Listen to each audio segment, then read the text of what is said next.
right, we want to welcome you guys here back to McKenzie Stadium here. Friday night football. We got a nice doubleheader going on for you today. We're going to start the 4:30 game. Kelso comes down the I-5 corridor to meet the Heritage Timberwolves here. Both these teams having a slow start this year, a little over halfway over the season here. Kelso able to find themselves a win. They are 1-4. Heritage still looking to win, right? Yeah, they certainly are. They've certainly struggled this year. They've started off 0-5, and really they haven't had a close game. They lost a big one last week to Skyview, which Skyview was certainly favored in that one, but they lost that one 59-0. Yeah, so they're certainly looking for a little bit of success. Yeah, most definitely. We want to thank everybody for joining us. I'm Rodney Lawrence. I have Ryan Vastbinder here with me.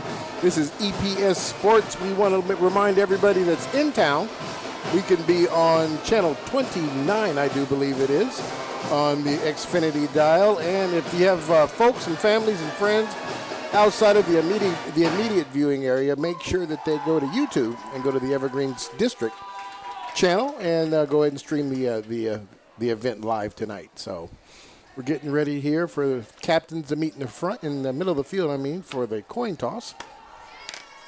So let's kind of talk a little bit about this. Now, Kelso looks like that last week, in that loss to Prairie, that might have been a controversial call there at the end. It looks like that turnover down there in the last seconds of that ball game might have cost them the game. Had some interesting stuff going on out there. Kind of read a little bit in the paper this morning that in replay style, it looked like the guy. And we're also going to be on 328 as well. Just can we share that with everybody? But that. The guy might have been down, knee might have been down, and they were able to continue that. And so the fumble stood, and they weren't able to pull out that win. Yeah, it's certainly rough, and that's the benefit we get from up here being the broadcast booth. We do get replays from time to time.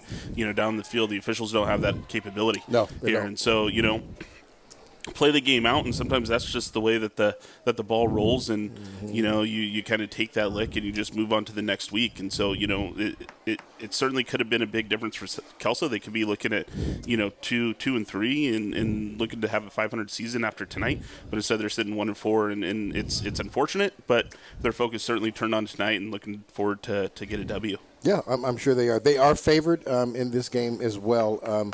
When they met up last year, they were able to beat Heritage, and this year, I guess I should say as well, they are also favored too. So we'll see what goes on. This should be a pretty exciting football game. Both these teams, like I said earlier, struggling, having a slow start here, but everybody looks ready to go.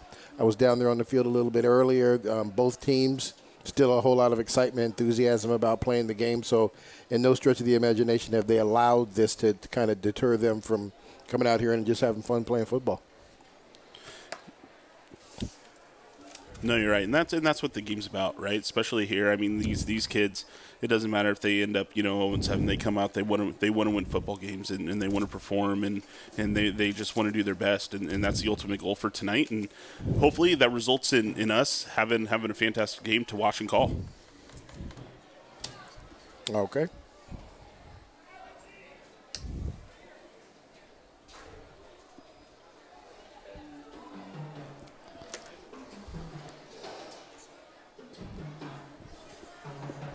Gotcha.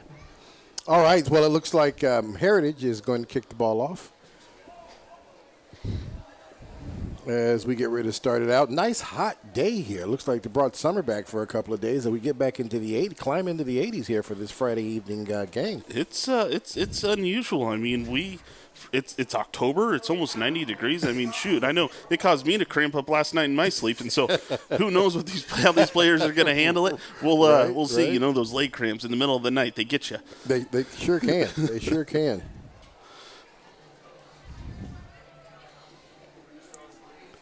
Like the kicker there is number 64, and that's Cody Howell. Go ahead and start this off. Ball's all set up. It looks like all the officials are in the appropriate areas on the field. Kelso has two deep, both of them standing just inside the 10-yard line.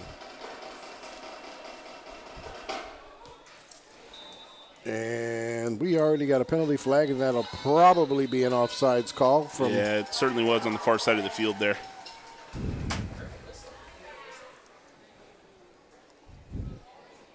Well, they'll back this up and try it again.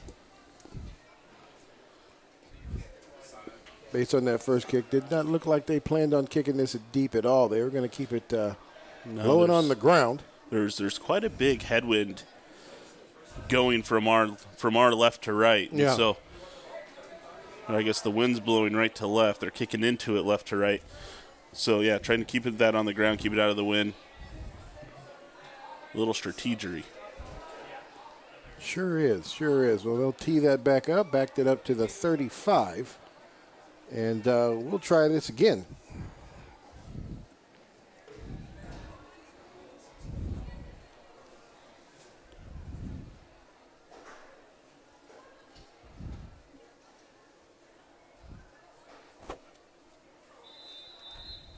Officials whistle. Go ahead and try this one more time. And we're off. This one a little higher. Climbs under it. Picked up it at the 25. He's going to take that right up the middle. Looks like he's going to get drugged down right at about the 42-yard line. So Kelso comes out tonight for the first time. Starting quarterback for them is Tucker Amrine.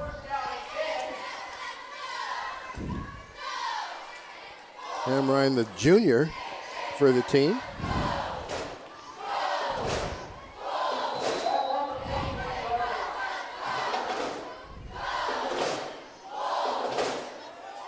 First lineup here, they line up trips down here at the bottom.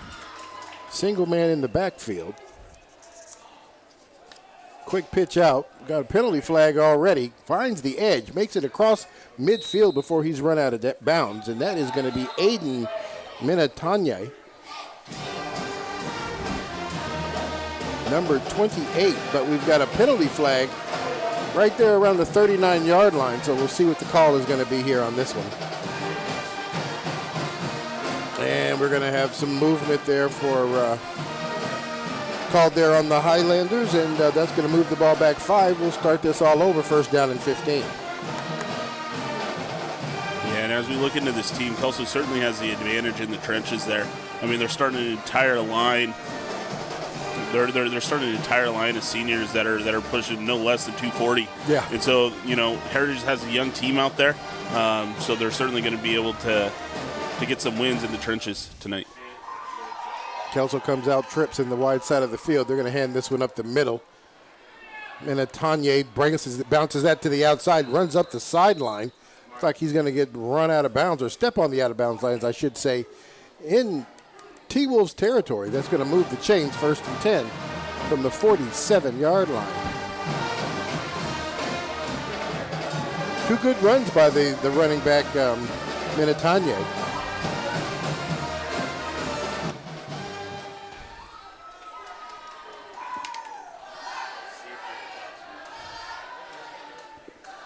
Trips once again. They're going to do another pitch. Pulled the lineman. This time Minatanye has nowhere to go. He'll get stopped right there at the line of scrimmage. Jackson Sharp comes up to make the stop for the defense. It's going to bring up second down and 10.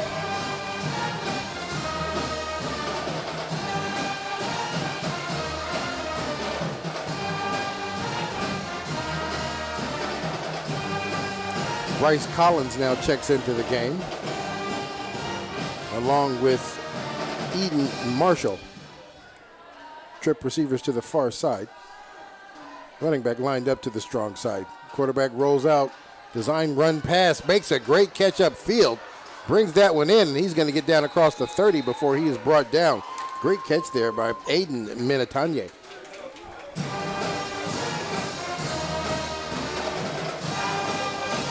That will move the chains, first down and 10.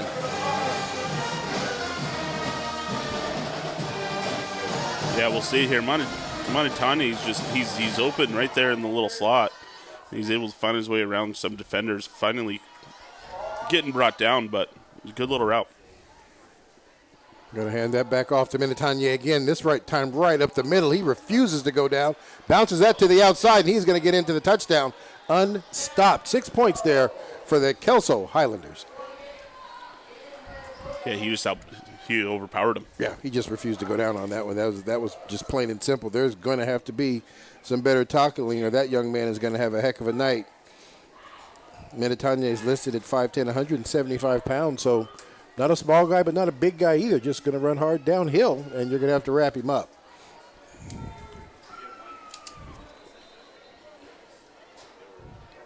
Tate Mead on the field now for the extra point.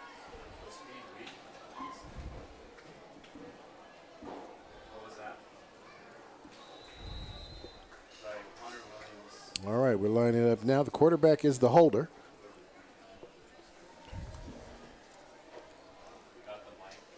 He's got the kick. That's going to be up, and that is going to be good. So their first possession of the first quarter, Kelso able to move the ball down the field and put points on the board. Yeah, and they really didn't have any resistance in doing so. They seemed to move it at will. Yeah, and so Heritage is going to have to find some success on the defensive side of the ball to slow them down. Yeah, the only bad thing you could say about that is the one penalty there where they backed them up 1 and 15, and they were able to cover that back up like it wasn't anything. So yeah, setting itself up to be a big scoring game, at least on the Kelso side. Here's the instant replay here. Yeah, Minitanya should have been brought down there and just he fought himself out of it, broke out to the outside, and found the end zone. Yeah, and the one thing you notice there in that replay, the Highlanders offensive line just continuing to block, even though he is down past the line of scrimmage and into the secondary, and their blocks are still being thrown. Yeah, I think it's a size difference and an age difference, and it just comes down to experience, and that's something that Heritage has really kind of struggled with so far this year. Just a bit. Tate Mead also handling kickoff responsibilities here. Heritage deep men lined up a little shallow, only at about the 15-yard line. The wind blowing pretty hard down there on the field. They'll have somebody hold it for him.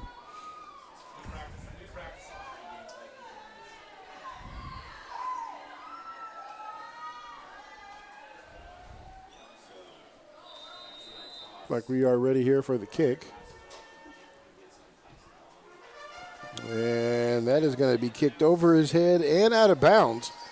So Heritage will take that ball over on the 35-yard line. Heritage offense on the field for the first time. Their quarterback, Owen Daly, a sophomore, so a young quarterback on the field tonight.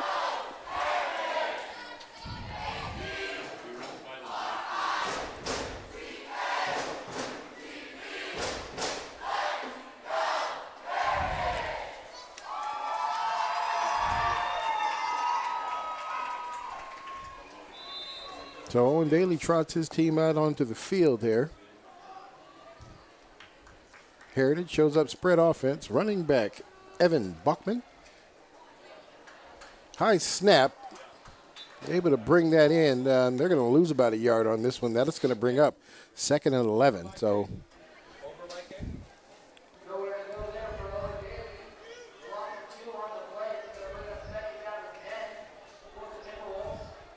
looks like they did give it back to him to the line of scrimmage. So 2nd and 10 as opposed to 2nd and 11. Trip receivers down there at the top of your screen.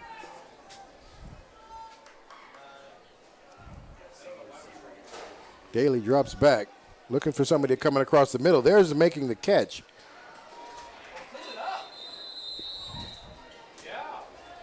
Like they'll get maybe a yard and a half out of this. We'll see exactly where they spot that. Good job there by Tate Mead, just kind of wrap him up. He held him until he got some help to bring him down.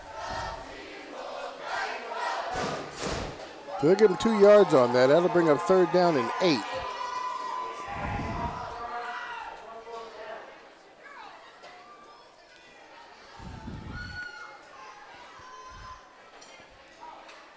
Daly and Buckman in the backfield. Buckman moves to the far side of the quarterback. Daly drops back, hits a man coming across the middle. There to make the catch. That's going to be Jackson Sharp,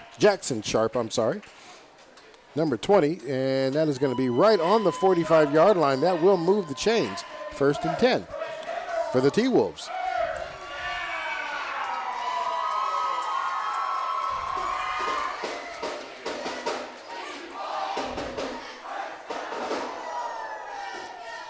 Trips down here at the bottom of your screen. Sharp lined up on the hash marks. It's going to be the first run play here for the T-Wolves, and they are not going to go anywhere. They'll get back to the line of scrimmage.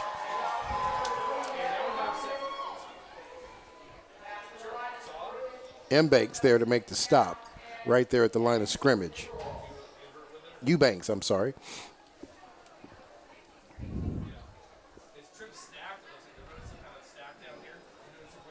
So now they got stacked formation down here on the numbers at the bottom of your screen. They're going to hand this ball over. Buckman gets into the open field across midfield, and he is going to be brought down right at about the 46-yard line. There to make the stop, number 36, Hunter Williams.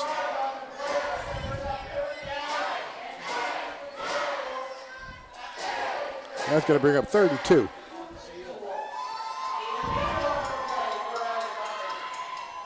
That was a good little design run play. All the attention seemed to be on the stack here. Yeah. Down here near side of the field. Stacked again down here into the boundary. This time gets a little pass out there. Tries to get upfield with it. Bryce Collins is going to come up to make the stop, number 15. Looks like they will get a yard. It's going to bring up 4th and 1. See if doesn't look like I don't see any special teams lining up here. Looks like they're going to go ahead and go for it. Spread formation this time. Buckman lined up on the far side of the quarterback.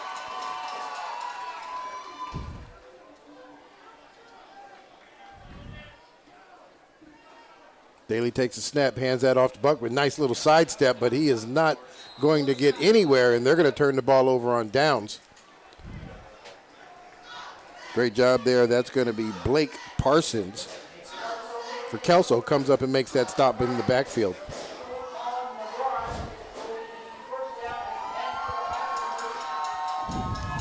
So the T-Wolves able to get one set of first downs out of this, but just kind of stalled right here in midfield.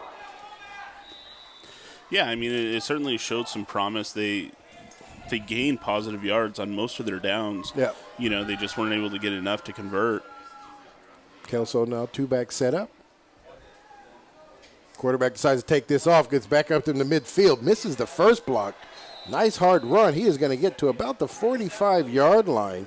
Tucker Amrine does a great job getting upfield, lowering his shoulders and getting downhill with that one. You don't see that from a quarterback too often, lowering his shoulder like that. No, you don't. You sure don't. I'm not sure the linebackers were really expecting it. No, he wasn't expecting that at all. You could tell. See this replay, he just kind of takes off and he changes direction and he finds the linebacker. He just kept his feet moving.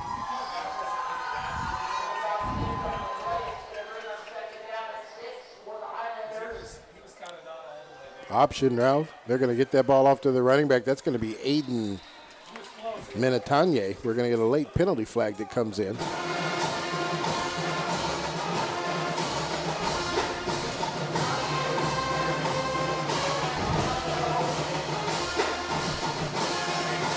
That penalty is going to go against the Highlanders, so that's going to back them up.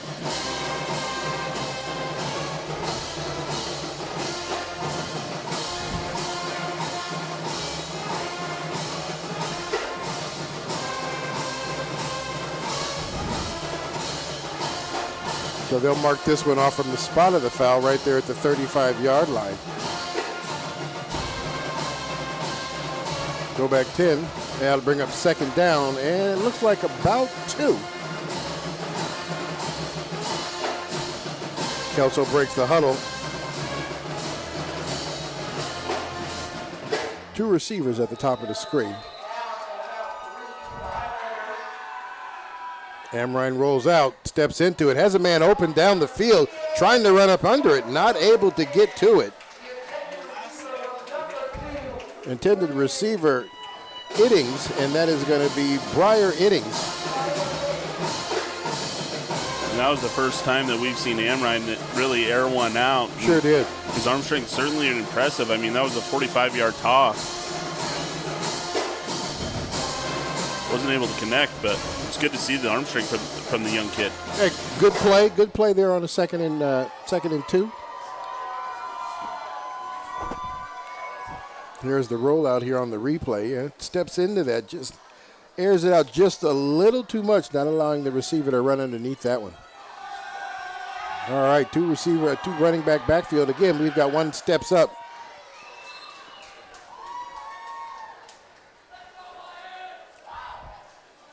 That time, Minatanye, the blocker.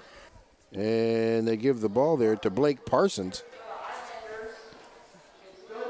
Parson comes back out of the game. Nice little powerful run there. We get it down to the 40, and we're going to move the chains in. It's first down and 10. 5:19 and counting left to play in the first quarter. Single running back. They're going to hand it to Minatanye right up the middle. He'll get down across the 35-yard line. Looks like they'll spot that at about the 34. Got a little over half of that, bring up second down.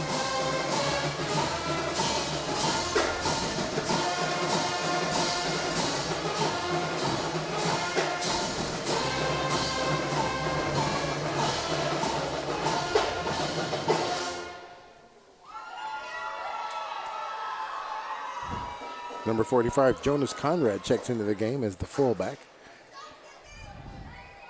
Going to hand this back off. Minatanye finds an opening, and he'll get down to the 25-yard line before he is stopped. They'll spot that ball. Looks like on the 19, first down and 10. I'm sorry, not the 19. That looks like that is the 24-yard line.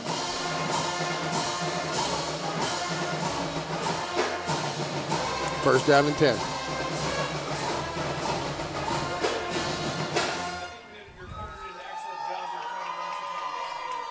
Strong side formation here to the bottom of the screen. They're going to hand this ball off. Bounces it back to the outside again.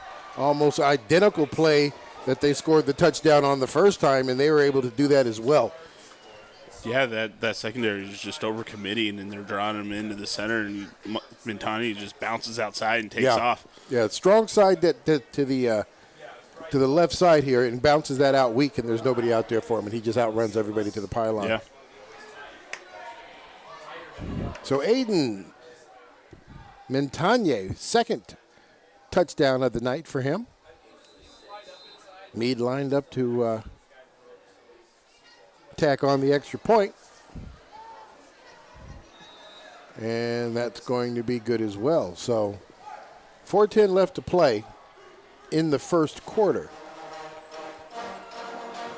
The Highlanders have been able to score on each of their possessions in this quarter. Yeah. So we're going to have to see something happen here differently for the Timberwolves. Yeah, I mean, there hasn't been a whole lot of resistance from the Heritage defense. No, there really hasn't. You know, it's not a situation where we've seen earlier this year with some teams, you know, coming out and giving up penalties or turning the ball over in bad positions, that type of thing. He runs straight till he runs into traffic, bounces outside, and heads upfield. And so Heritage is going to have to make some sort of adjustment in order to counteract that. Yeah, they sure are.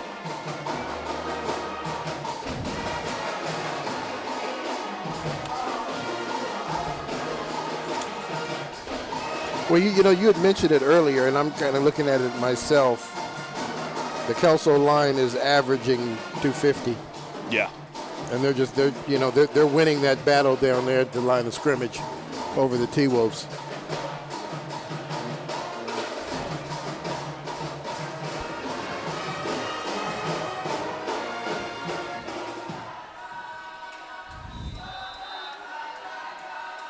Guess we'll keep a designated holder as long as we've got the wind blowing the way it is down there.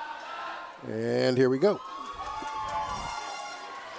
This one's going to be kicked into the end zone this time, and the T-Wolves will take the ball over on the 20.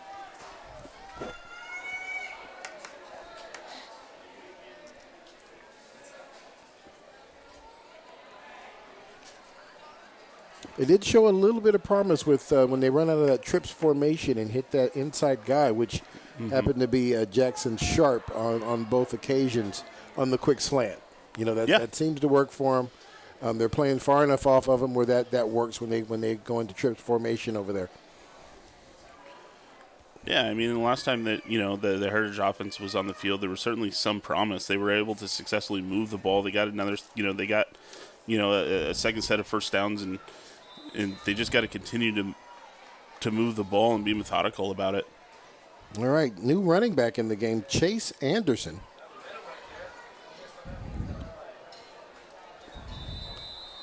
Let's see a penalty flag be thrown on that play, so we'll see what happens with that. Chase Anderson, only a freshman, getting some run on Friday night. That penalty is going to be against the Highlanders, so walk that off.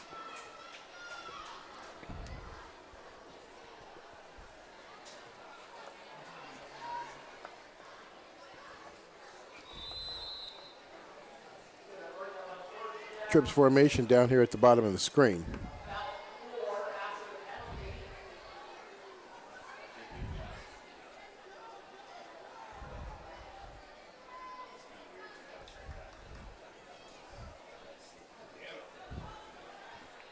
Daly takes the snap, hands this off late to the running back, and nowhere for the running back to go, and they're going to lose some yards on this. Or at least a yard as they back him up at least one here, it looks like. That'll bring up second down.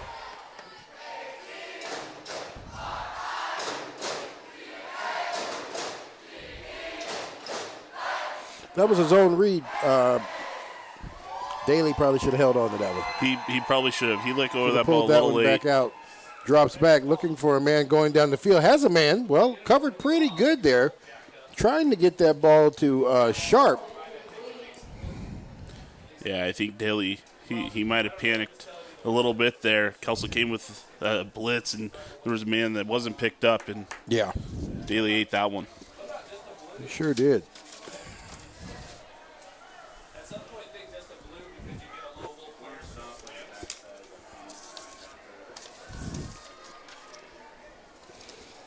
We'll line them up here again.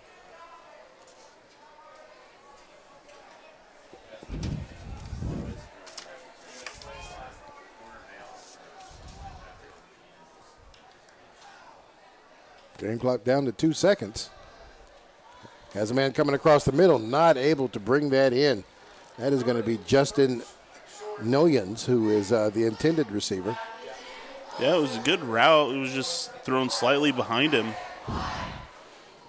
So that'll bring up fourth down, and special teams comes on now here for the kick team.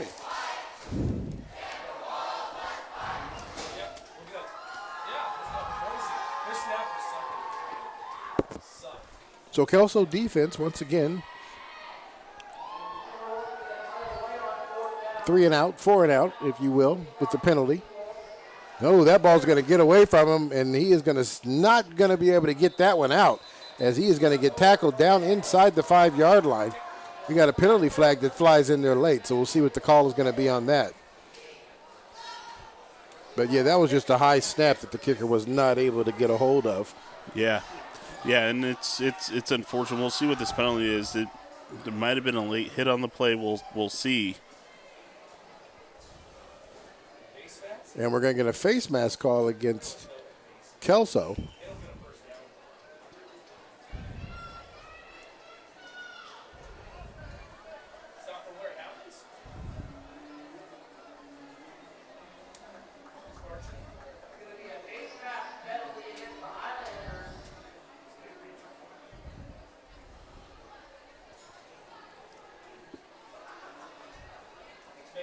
It'll still be fourth down because they'll count it off the 15 yards from the spot of the foul.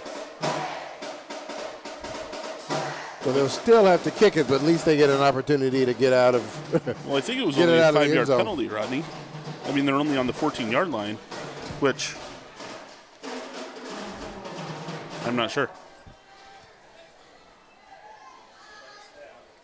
This time the kick is blocked.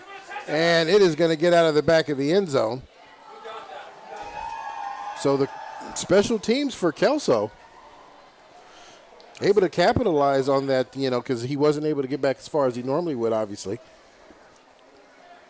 No blocking up front for the T-Wolves special teams, and they got right through there and blocked that. So just a tough time all around here. This first quarter has just been a struggle for the Heritage Timberwolves. Yeah, it certainly has been. I mean, that's going to result in a safety safety against Heritage, right? That one always confuses me up. Who's the safety actually for, right? It's on Heritage. It's for, Yeah, exactly, right. But yeah, no, Heritage certainly struggled so far in this first quarter to get any sort of momentum going. And it's been unfortunate because they've ran a couple good routes and they've had a couple good looks. Just the ball's been slightly off the mark, and it's put them in a bad position. Yeah. Now Kelso here will get this ball back in some very decent field position here.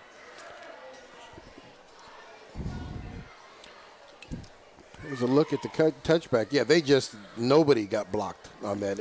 Everybody who wanted to come through came through on that one. Yeah. And they were just right there on top of him when he kicked that.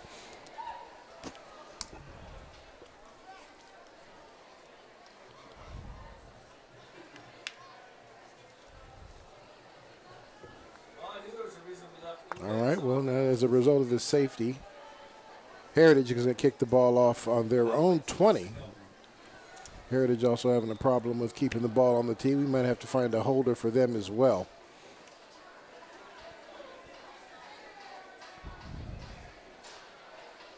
Yeah, that wind is it's whipping even more now.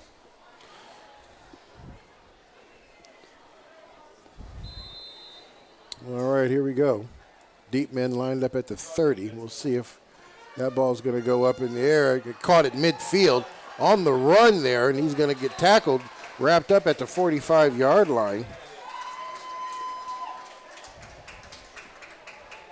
Good return there by Triton Hagel-Dan. I mean, the benefit of that, he was able to go ahead and catch that ball already at full speed, it seemed like, and he just took off.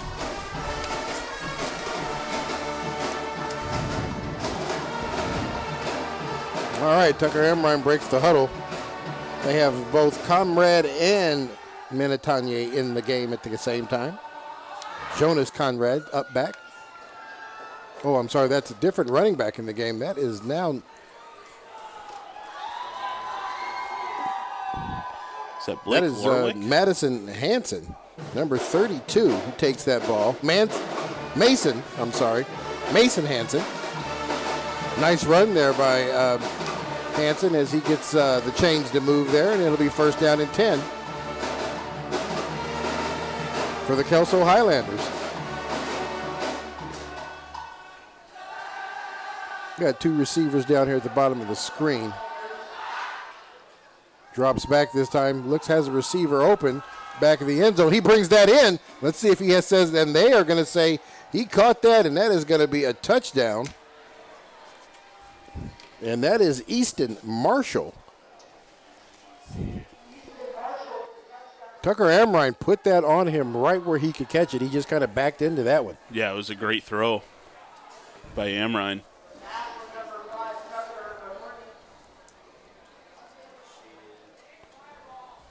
That is going to move the score to 22-0.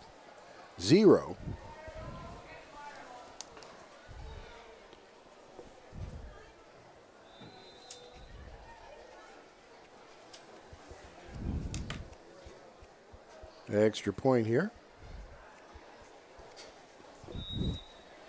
And that's going to be good. So he hasn't missed one tonight. That pushes it to 23-0. Heritage on the struggle bus tonight, trying to put something together. They're going to have to keep these guys off. There's a nice little replay of this. Yeah, we'll see here. Yeah, Amrine just drops it right into the bread basket. I mean, great concentration there by Marshall as he just brings that in as he's going down.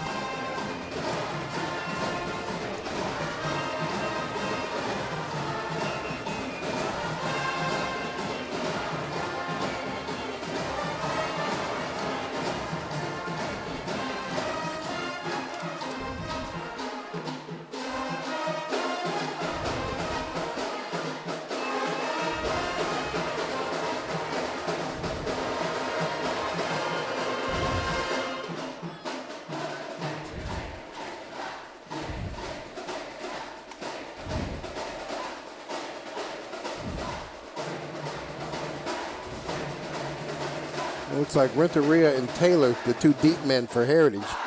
Both of them standing around the 10-yard line.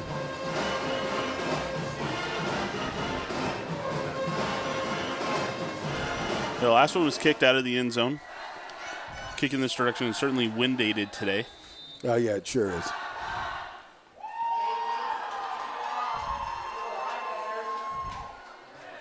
And that one is going to make it into the end zone as well. Heritage will take the ball out on their own 20.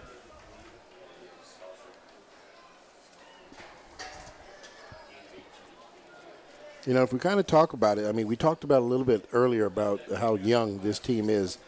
Owen Daly, a sophomore, that last series, they actually ran a freshman out there as their running back, and that was Chase Anderson, number 34. Yeah, I mean they've got two seniors on their, on their offensive and defensive lines, and I mean other than Evan Buckman, I mean those are the only seniors that are starting on the team. Yeah, well, we did have a penalty flag down there, so it looks like we got an offsides penalty. Flag sitting right there on the 40-yard line, so Kelso is going to back up 5 and kick this one again.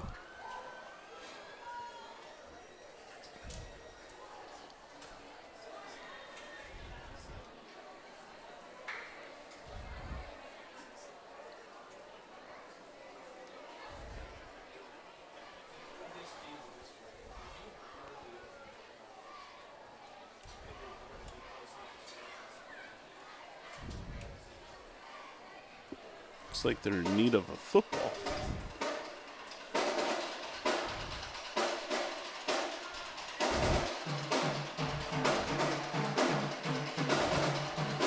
Not quite sure what's going on. Nobody seems to be moving in the direction to see that Tate Meade gets a football to kick. Okay, there we go.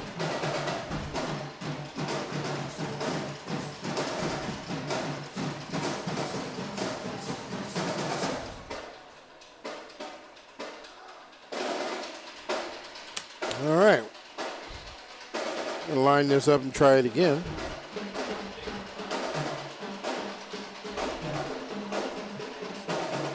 Clock stopped at 2 minutes, 23 seconds left to play in the first quarter.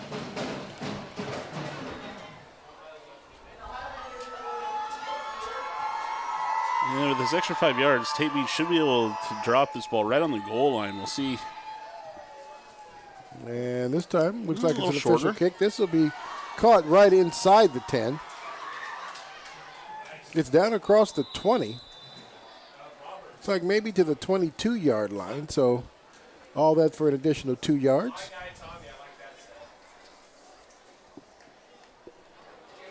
That's a freshman on the field, and that's Davin Taylor, number 80. So Heritage playing a lot of young players tonight.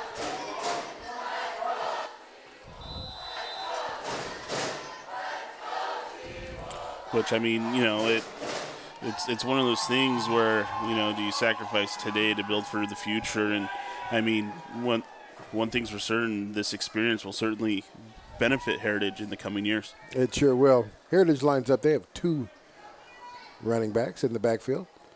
Daly's going to hand that one off. Buckman is the running back. He is able to get around the corner. We got a penalty flag down on the 20-yard line as he's able to carry the ball across the 25.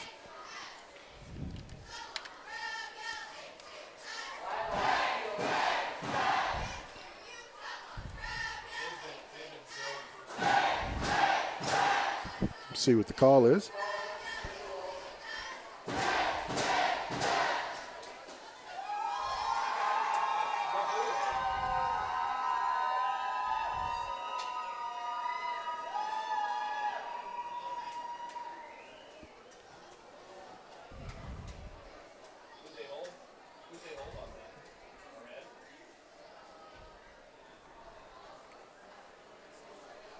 Well, that is going to be a holding call, and they'll back them up 10 yards on here, and we play that down.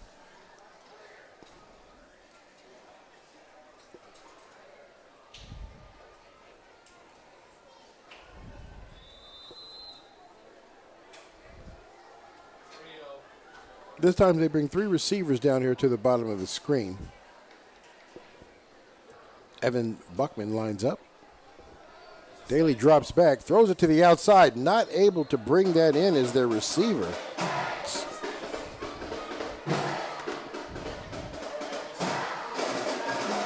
That is Jonas Ferguson, number 21. Ran a little out pattern there, but not able to bring that one in, so that's going to bring up second down. Heritage needs to get to the 33-yard line to be able to move the chains.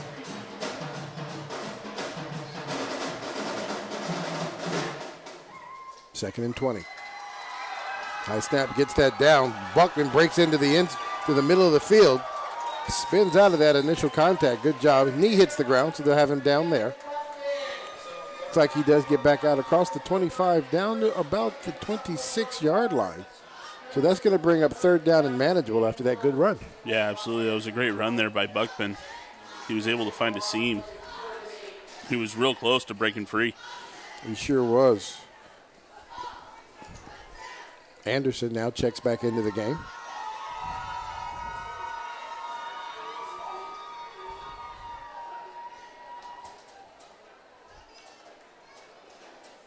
Tight slot receivers.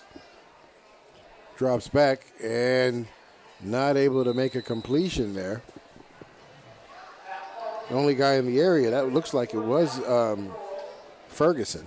Ferguson unable to bring that one down. So they got it back to fourth, third, and manageable, not able to make anything out of it. So the kick team is back on the field.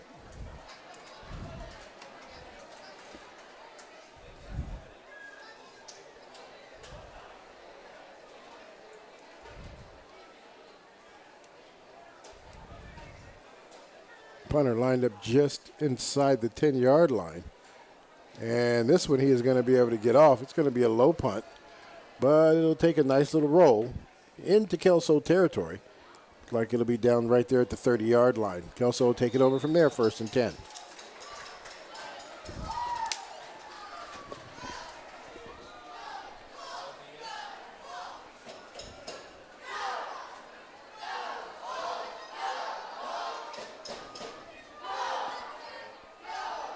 So now on that series, I mean, the series prior to, I mean, if you kind of look at the series at a time for this team, for the T-Wolves, the last two, there's just been a lot of drop balls. It has. It has. I mean, there's certainly been some missed opportunities. It's not like there hasn't been, there hasn't been opportunity to move the football. They just haven't been able to execute. Kelso now gives it to a new running back on the field, bounces it to the outside, down to about the 50-yard line before he is run out of bounds.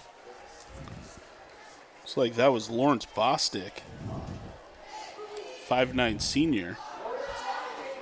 Nice hard run there by Bostic as he takes the ball right to midfield.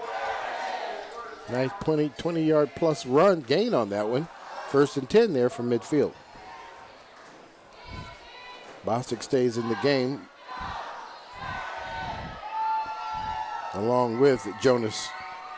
Nope. With Conrad, nice little pitch out to Bostic. Bostic does get down past the line of scrimmage. About a yard out of that one.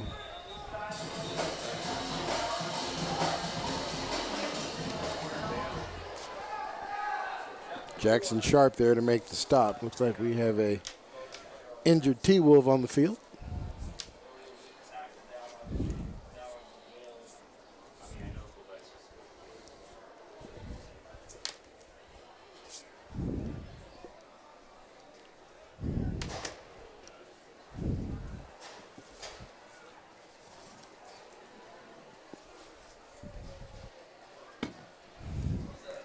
He is standing up on his own, not able to put a whole lot of pressure on that. Hope that's not going to be anything that keeps him out. That is one of their starting linemen there. That's Leo Lopez.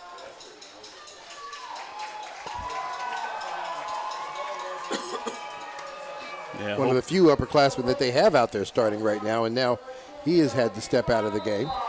Yeah, I was going to say he's certainly been a staple of that, defensive line for a number of years now. Hopefully he's able to return.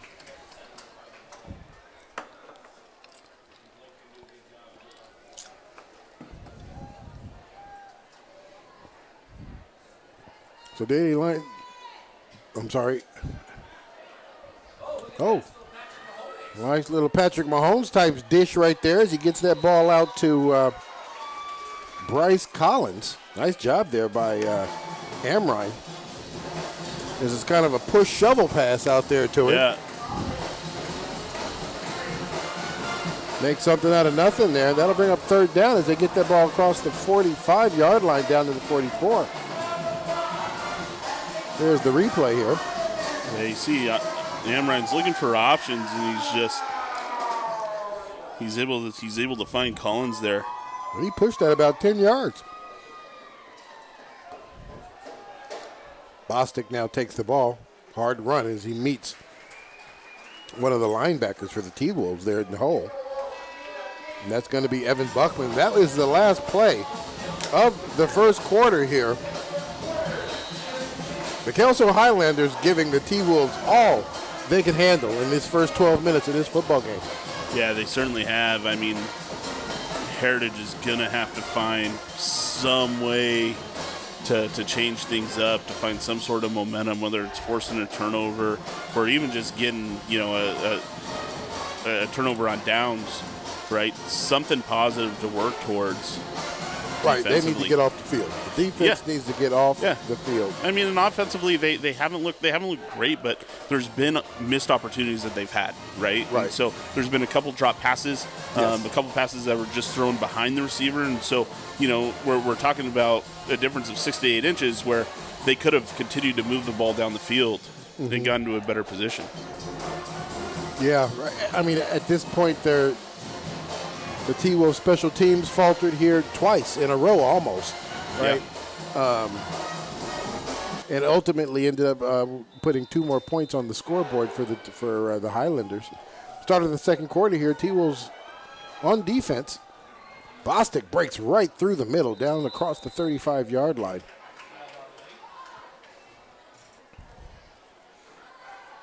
Trips formation on that, so just kind of spreading the T-Wolf defense out, just creating space out there on the field. Bostic seems to be a different type of runner than Minatanye was. He just seems to be hard downhill, shoulders parallel to the line of scrimmage, and I'm going to go get some yards.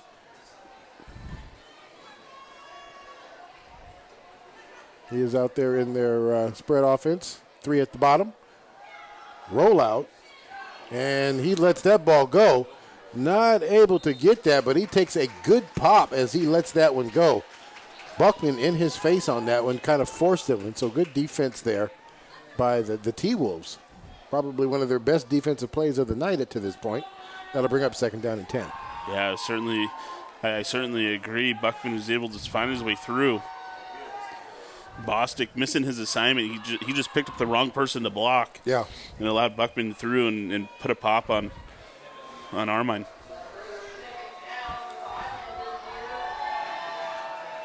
All right, man in motion. They're going to give it to him on the fly sweep. Finds the edge. He gets down to the 30, 25, down across the 20 before he is run out of bounds. And it looks they're going to have him out of bounds at right about the 20-yard line.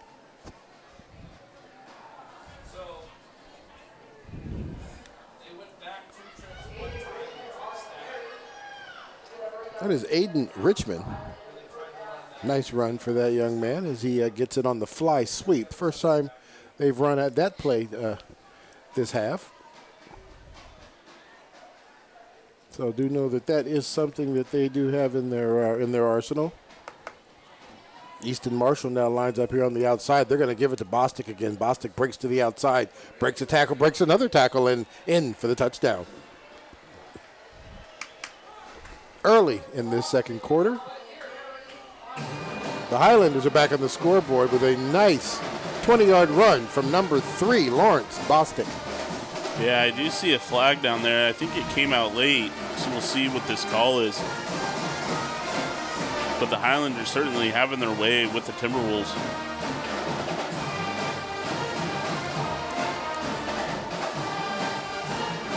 Going to be a personal foul against Heritage, so the touchdown will stand as the score now is pushed to 29.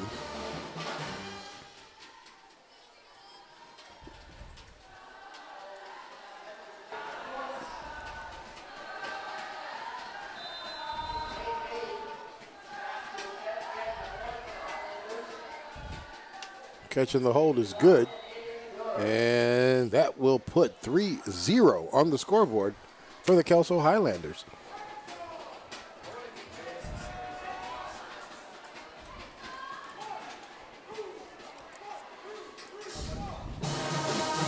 At this point, it's just about it's just about coaching these kids up, making sure that you continue to coach them up through the rest of this game, because now it's about making sure that they do everything right go forward. Yeah, for sure. Here's the replay on this. Bostic just ran hard. Missed tackles, and some sketches didn't even look like a whole lot of effort. So I'm not really sure what was going on there. He ran through two defenders on his way to the end zone. He did, and we're seeing quite a few just, arm tackles from the Timberwolves, that type of thing. And it's, they have to stay focused and keeping their form and, not only for their safety, but for their success as well. So they're going to mark off the unsportsmanlike conduct, and that'll spot the ball on the T-Wolves' 45-yard line.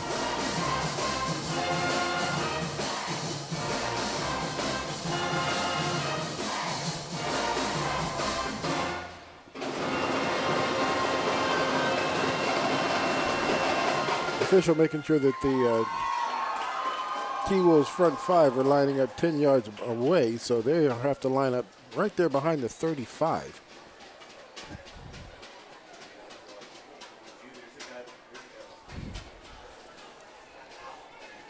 The wind does seem to have slowed up a bit, and this ball will still get kicked into the end zone as he's kicked this one into the wind. So the T-Wolves, familiar field position here, will take the ball over on their 20-yard line. First down.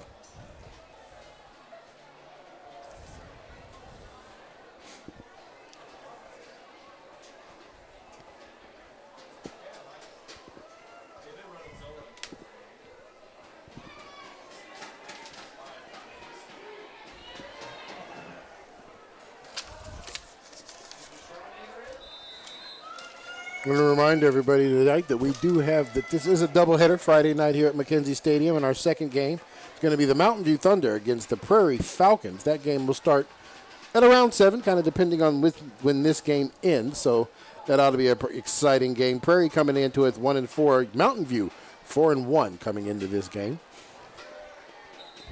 Mountain View on a pretty good roll this year.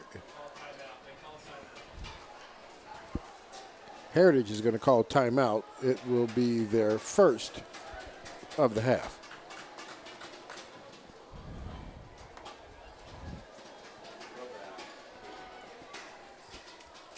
This afternoon, the evening game here, the late game at 7 o'clock, also a league game for both these games are league games. So these games definitely count in conference.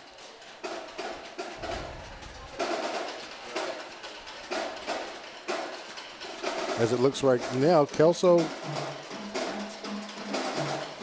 looks real good that they're going to have another win in that column for themselves. Heritage still seems to be struggling to find that first win of the season. Yeah, it does. And, Heritage they just don't have the personnel. They just can't match up in the line, and it's causing a lot of issues for them. It sure is. So Daly back on the field. Sends a man in motion. Quick screen. He's going to try to cut that up in the middle. He is going to be met right there in the hole by one of the linebackers here, and that is going to be Jonas Conrad there, who makes the stop as he tries to turn that up into the hole. Yeah, Conrad had a hole there. He just ran into the back of his own blocker.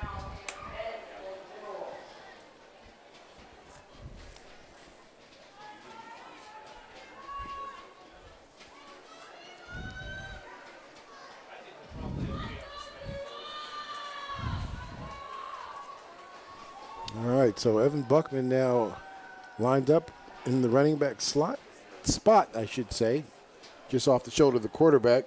Daly drops back, tries to air this one out, looking for the edge. He's able to bring that one in Good catch. Got both feet down, it looks like, for the catch. Good job there by Sharp, Jackson Sharp. That will move the chains. And their second first down here of this first half. We're going to get a look at this one here on the replay. Yeah, we'll see it here. And I mean, just airs out. This is a great catch and did a great job in getting his feet down before being pushed out of bounds. He sure did. Daly again drops back as a man on the far side looking right there to make the catch. He had two guys right there in the area. Not sure who he was throwing that to. But it looks like we have an injured player. Good catch there as he gets tackled. He gets tackled right there in the it was a Kelso territory. We'll get a replay here of it. It's a great catch. I mean, he runs into traffic. I'm surprised he saw that ball.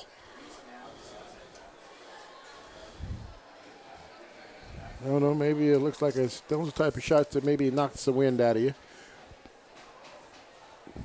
Didn't catch the number, so we're not going to speculate. We'll wait until he gets up before we'll be able to see that. Great job. And that is Justin Noyons who makes the catch. Moves the chains and gets a little banged up for it, but he's going to be okay as he walks out on his own steam. It'll be first down and 10. And in Kelso territory for the first time this first half. Yeah, I mean, Heritage is certainly moving the ball well. They've changed things up. They're certainly airing it out a little bit more.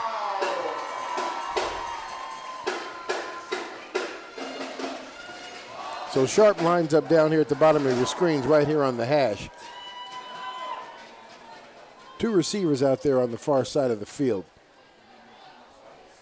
Fakes it to Bunkman, play action. Comes in on a smoke screen. And looks like they'll get that back to the line of scrimmage, and that is about it, as they are stacked up by a handful of Highlander defenders. It'll bring up second down.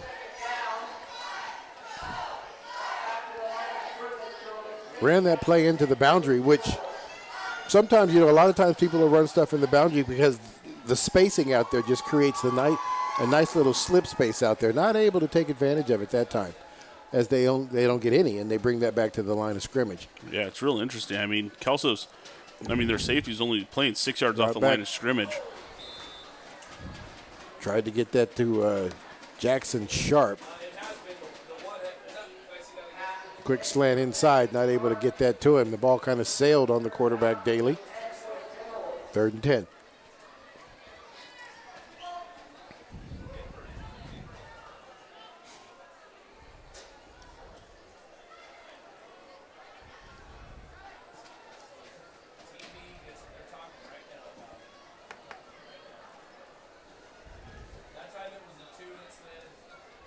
Field clock down to under 9 seconds. Heritage definitely taking their time between plays here as the field clock gets down to 2, and they are going to get a timeout call here before they get a 5-yard penalty for delay of game.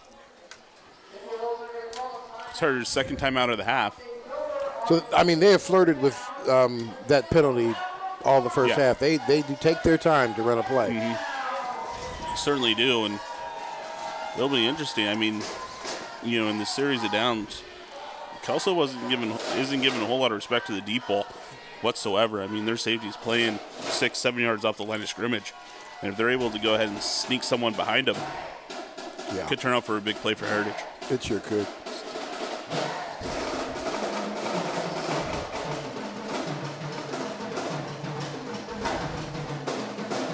I mean, 3rd down and 10. They're in they're in Highlander territory. They're down 30-0. I mean, this could be 4 down. Possibly. We'll see here. Trip receivers down here at the bottom. Buckman lined up on the left side of the quarterback. Drops back, tries to air that one out.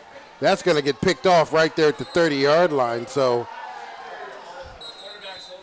and a late flag in. So I'm not quite sure what that might be a. I think it's unsportsmanlike. Unsportsmanlike conduct. Didn't see actually who is going to get called on that one.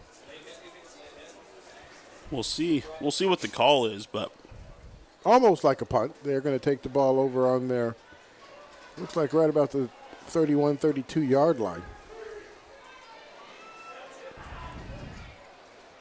And this is going to be against Kelso, so maybe just excessive celebrating. Yeah, yeah. So it is Kelso's ball on the interception. They'll get backed up 15 yards on the personal foul, so just as good as a kick. Yep.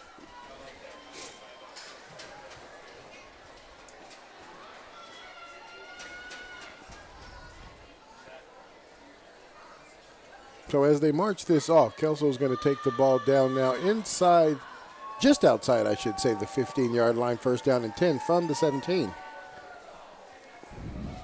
See the replay here of Logan Hyatt able to go ahead and pick this ball off. Just no one around him, and it's Kelso's defense did a good job staying over the top of that, and they didn't let anybody release up the field, and that pass definitely was set for somebody who was going to be able to break away and run underneath that. All right, so we're getting the chains and everything set up with the chain gang. Quick pitch out to the far side. Oh, we got a fumble. The ball bounces right back into his arms, and he fumbled it again. Let's go to see what happens. It looks like, and T-Wolves able to take advantage. And the T-Wolves get their first turnover of the game. First great defensive play for them today. Not quite sure what happened there for Minatanye. He fumbled it twice. We'll see here. Yeah, the first one, I mean, the ball just hit and he fumbles. He's able to pick it up. Buckman there to make to create the initial fumble, and then it gets knocked out of his hands again. So great job there. Great defense for the T-Wolves. Something they desperately needed. So the T-Wolves in the best field position they've had all game long. First and 10 from the Highlanders' 20-yard line. Daly hands it off. Buckman tries to find the outside. He is not going to, as the entire defensive line. Oh, and this ball. This ball got out again, and there was no whistle blown. So they are going to lose the ball back to the Highlanders in one play. That's textbook. The one of the guys was standing him up, and the rest of the line was ripping at the ball, and they were able to get it away from him. I mean, that's what you ask your linemen to do. That's what you ask them to do for you. The whole line is there, and then now they're just ripping the ball away from him. And it was actually recovered by Heritage, and then it was fumbled again. All right, this time a handoff right up the middle. Going to slam into the line of scrimmage. He'll get across the 20 down to the 21.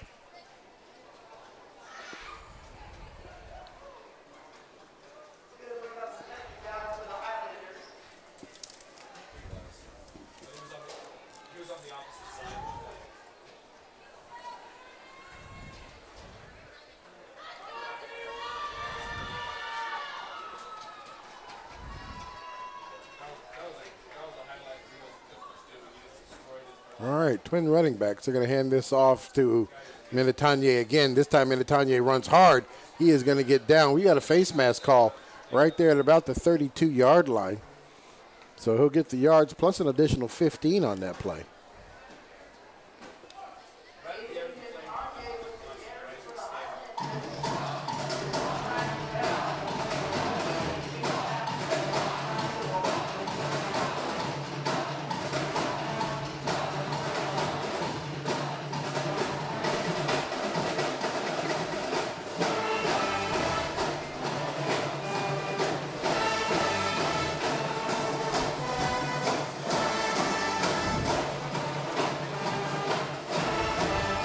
Jackson Sharp checks out of the game. He is going to be replaced by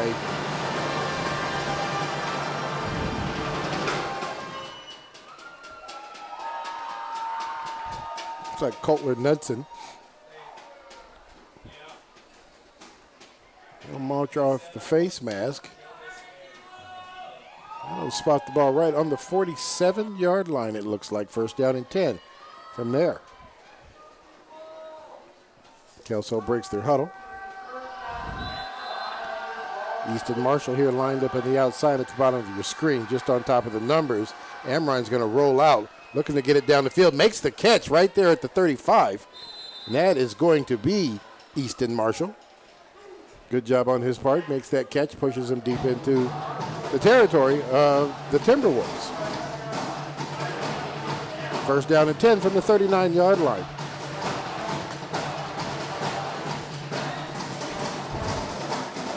And here's going to be the replay on it. Now Marshall's down here at the bottom of the screen.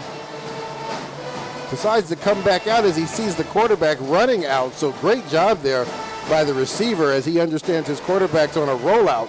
Yeah, and rolls back out to the direction he's thrown, that he's running in. Yeah, Armine did a great job there too, directing him which way you wanted him to go.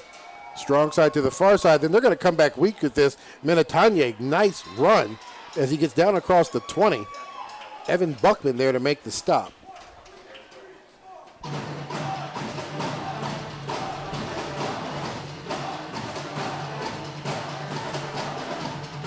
Kelso does a good job overloading one side and then running back to the other. That play was definitely set up as a strong side right, and they ran that all the way back weak where there was not anybody there, and taking advantage of helmet on helmet and able to get through the hole and get some extra yards out of that.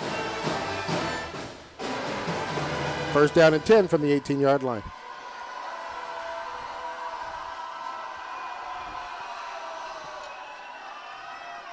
Minatanye once again right up the middle, spins, and they look like he's going to have him down right at the 1-yard line.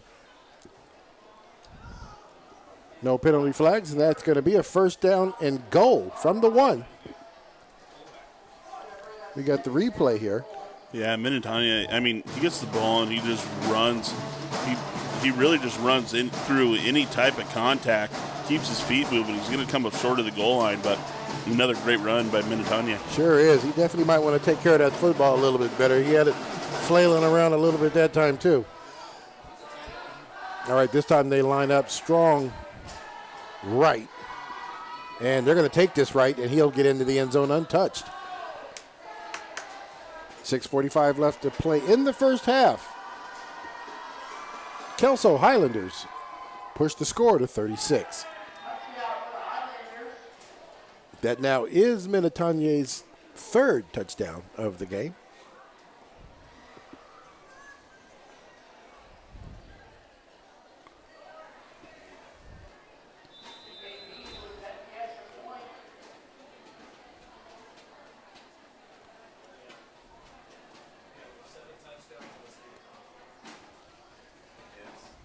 Got the hold, and that is going to be good. That will be 37 points.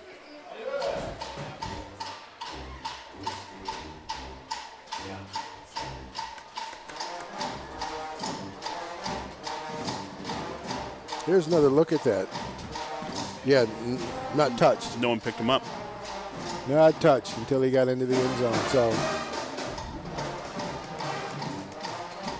all right, so we're over halfway through the first half of football here. Kelso dominating, no question, with the dominance here offensively on the ball. No, I mean, they've been able to run all over Heritage defense. Yeah, they sure have. Heritage doesn't have an answer for them in anything that they do.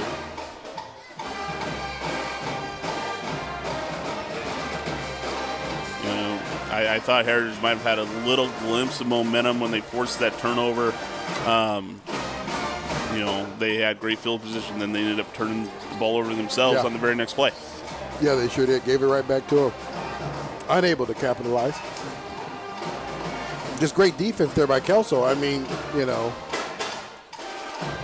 gang tackle 101. Yeah. Hold them up in some of these strips.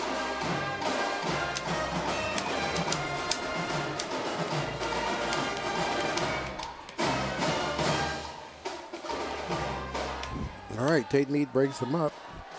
Going to kick this ball off from the 40.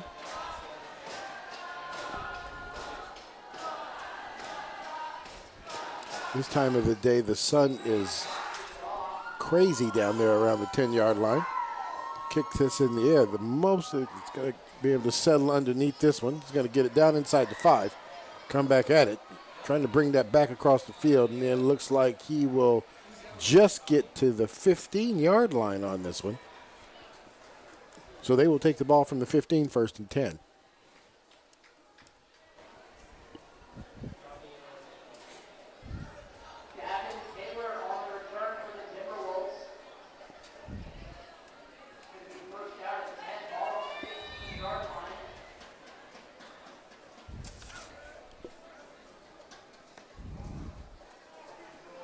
Kelso takes the field. Evan Buckman there as the running back.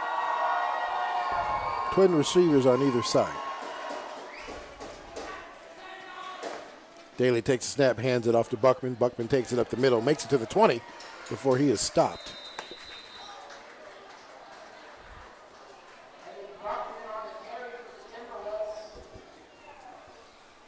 Looks like he'll get to about the 24-yard line.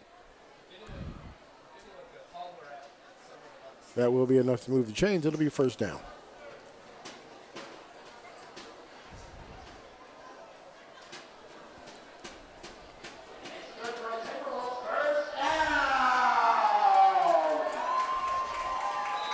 So here we go.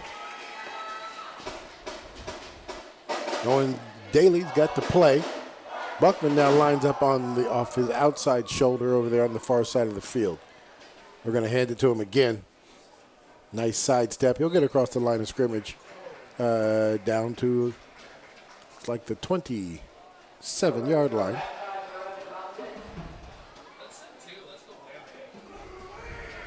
28-yard line. We'll give him 3. 2nd and 7.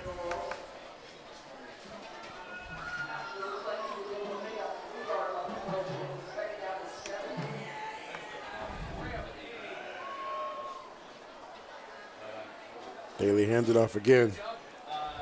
This time Buckman is going to be met right at the line of scrimmage.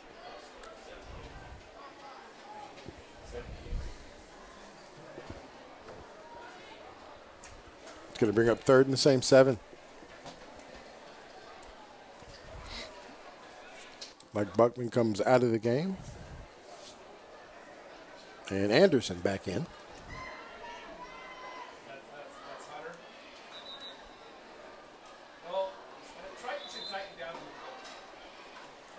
Got an official calling the timeouts here, trying to understand.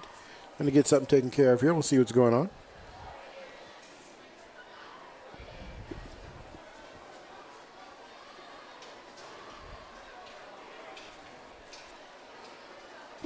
It is 3rd down and 7. Okay, looks like everybody's on the same page there.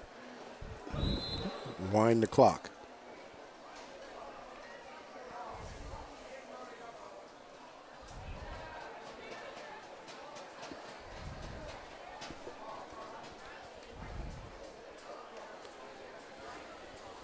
Field clock now just under 10 seconds. Trips at the bottom. Daly drops back. Rolls out. Has a man coming across the middle. That should be a pass interference, and there is the flag. I reached in a little too soon a little on too that. Early. Was the defender.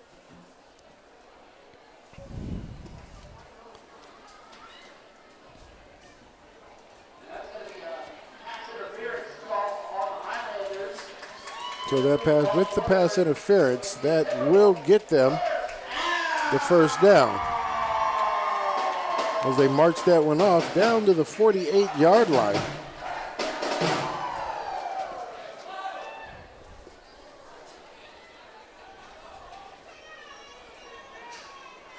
Twin receivers this time on either side. Anderson, the running back, moves Anderson to the other side.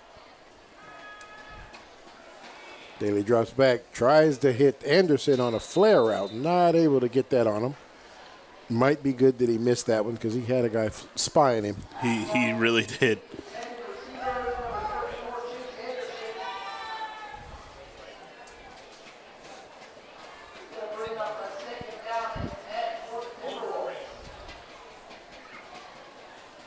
So trying to get the ball to their young running back, Chase Anderson, out in open space.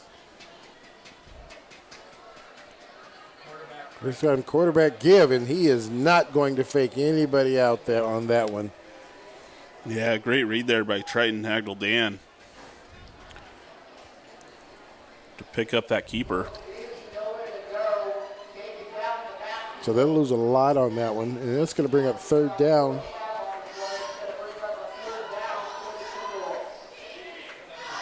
Like we got 3rd and 15. They got to get across midfield to the 47-yard line to keep possession.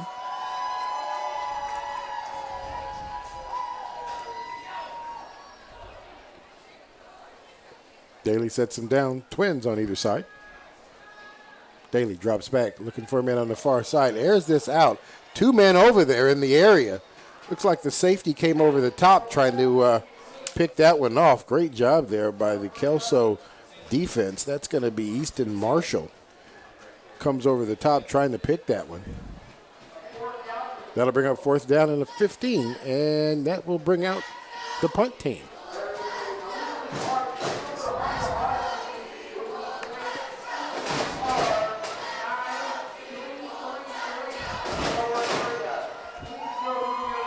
Cody Howell handling the kicking responsibilities.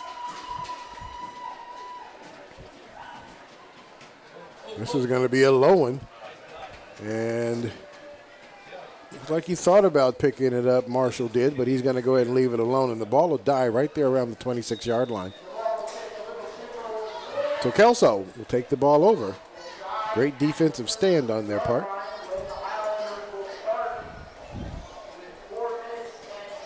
.4:17 left to play in the half. Kelso has the ball on their own 26-yard line.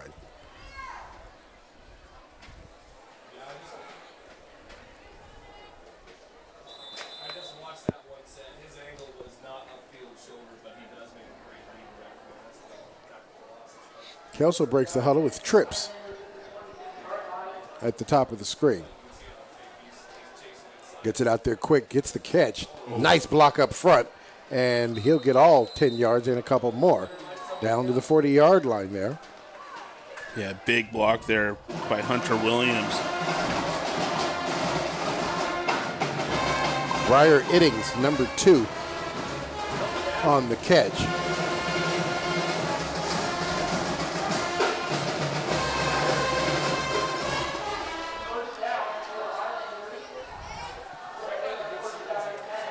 Kelso breaks the huddle.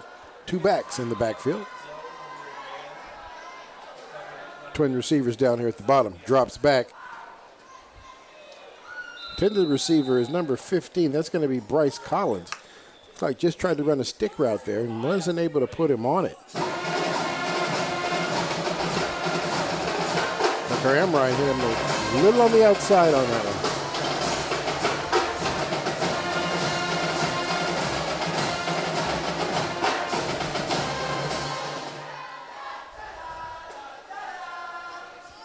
All right, this time Strong, right side here.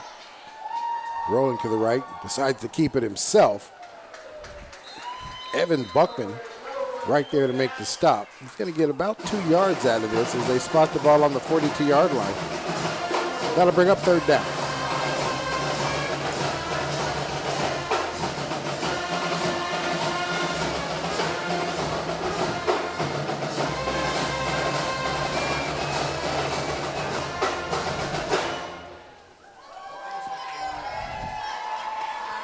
Strong side to the right side.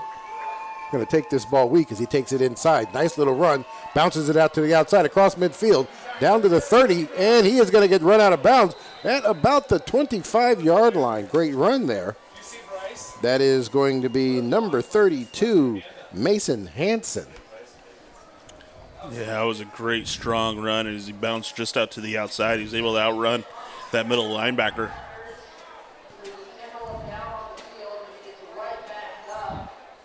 Hansen only a sophomore. So Kelso playing some young backs as well.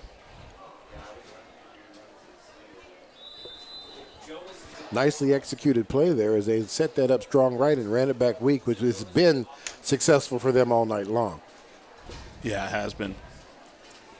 It's just a numbers game on that back side. There's more people over there on the Kelso side than on the T-Wolf side, and they're able to just make some big plays out of it. They're going to break the huddle this time. Slot receivers here at the bottom, but they're strong into the boundary. This time they're going to run it that way. Pitched it out to the outside. That is going to be Hansen again. Hansen spins out of initial contact. That'll get him across the 20 down to the 18.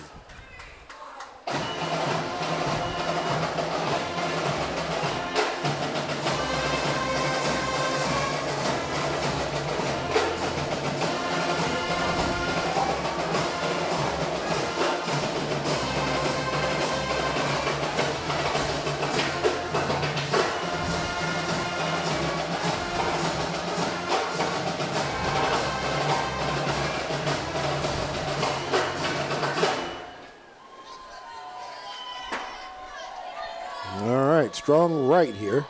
They're going to pitch it to the right. Hansen looks upfield, spins out. Buckman there to make the stop, but only after he gets down across the 10-yard line to the 9. That will move the chains, first and goal.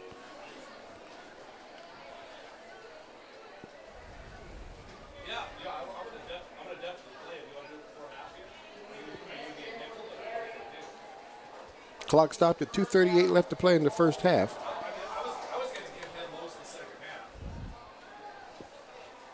It should be running.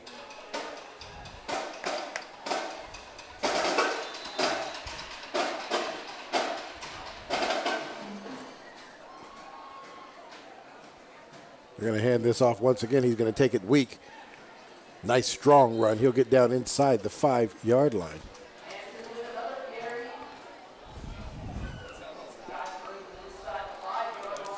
He falls in behind his up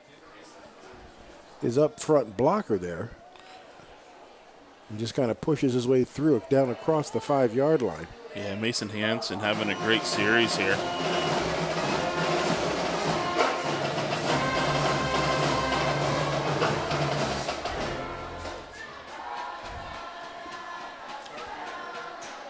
Strong formation over there to the wide side of the field. They're going to hand this one off.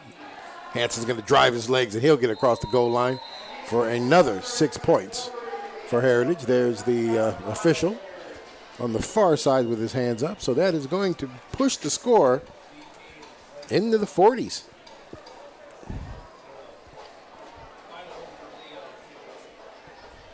Under 2 minutes left to play in this first half of football here.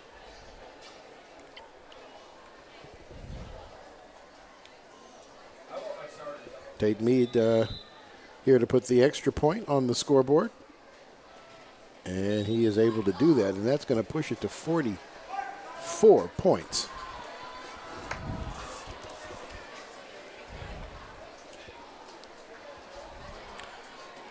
Well, it's been all Kelso so far in this first The half. entire, yes. Here we'll see a replay of the touchdown. See Mason Hansen. I mean, he just continues to drive his feet, push himself into the end zone. It's a touchdown well deserved. He gained most of the yards on that drive. He sure did. He got in behind. Who was that blocking for him? That is Andrew Richards, who pretty much played the up fullback that entire series for him, and just kind of some good blocking. Yep. Just kind of kept creases and gaps for him to get himself into, and some nice hard running.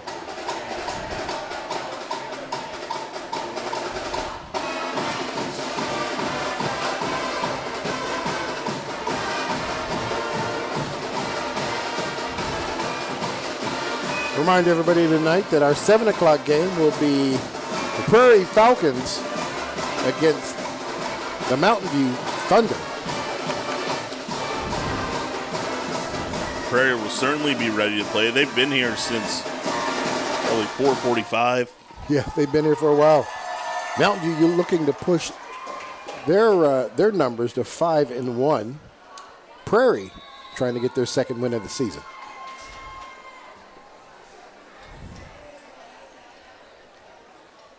And here we are with the kickoff. It looks like it's going to go out of bounds, and it is. And they will take the ball on the 35-yard line. First down and 10 from there.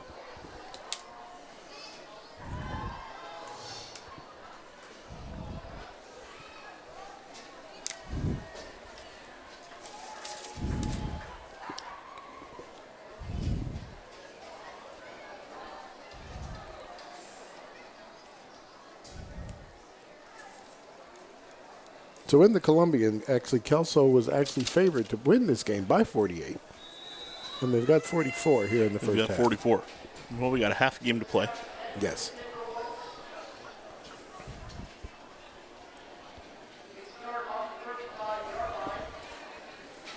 Owen Daly has them set up. We've got trip receivers down here at the bottom of the screen. Chase Anderson, high snap. He's going to go ahead and keep that one. Tries to get to the outside, and it looks like he'll make it back to the line of scrimmage. We might give him a yard on that, but they did not get out of bounds, so that will wind the clock. Officials trying to get him to, there we go, start the clock back up. He did not get out of bounds. He did get a yard out of it, so it'll be 2nd and 9.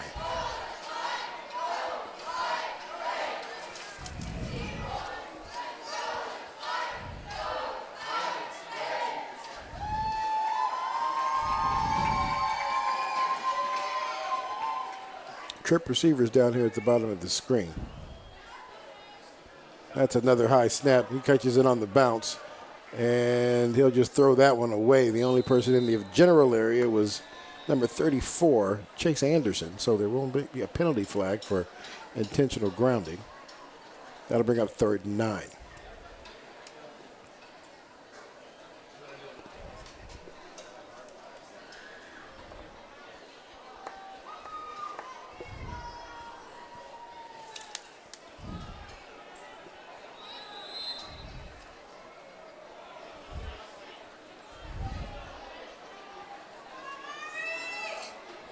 Has a man coming across the middle. Great job there.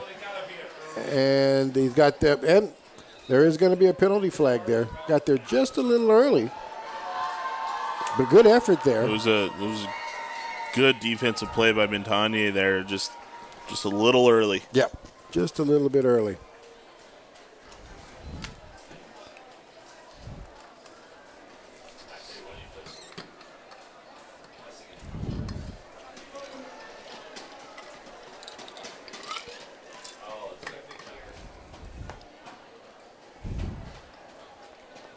Another big penalty here that's going to move the ball into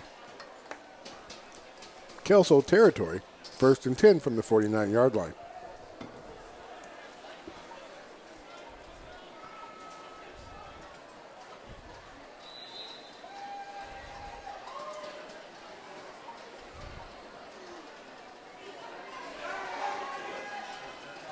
Chase Anderson, freshman running back, still on the field. They're going to hand this one to him. Spins out initial contact, but they are all over him. He is not going to be able to get anything on that one. It looks like they're not even going to give him the line of scrimmage, and he's going to lose a yard. 2nd and 11.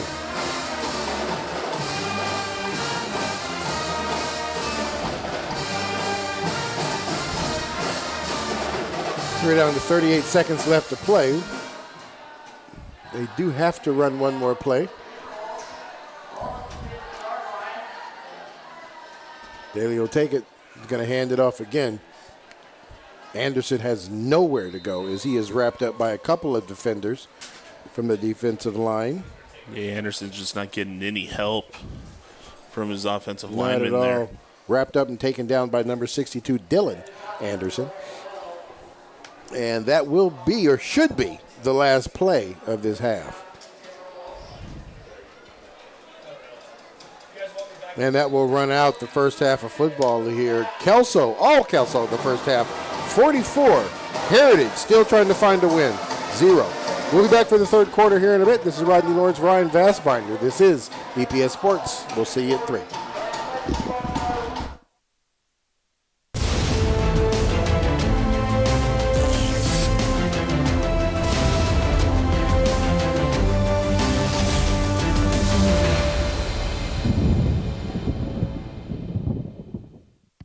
Hello, I'm Alex Notarte, a senior at Mountain View High School, and today I would like to share with you Evergreen Public Schools' vision for student success.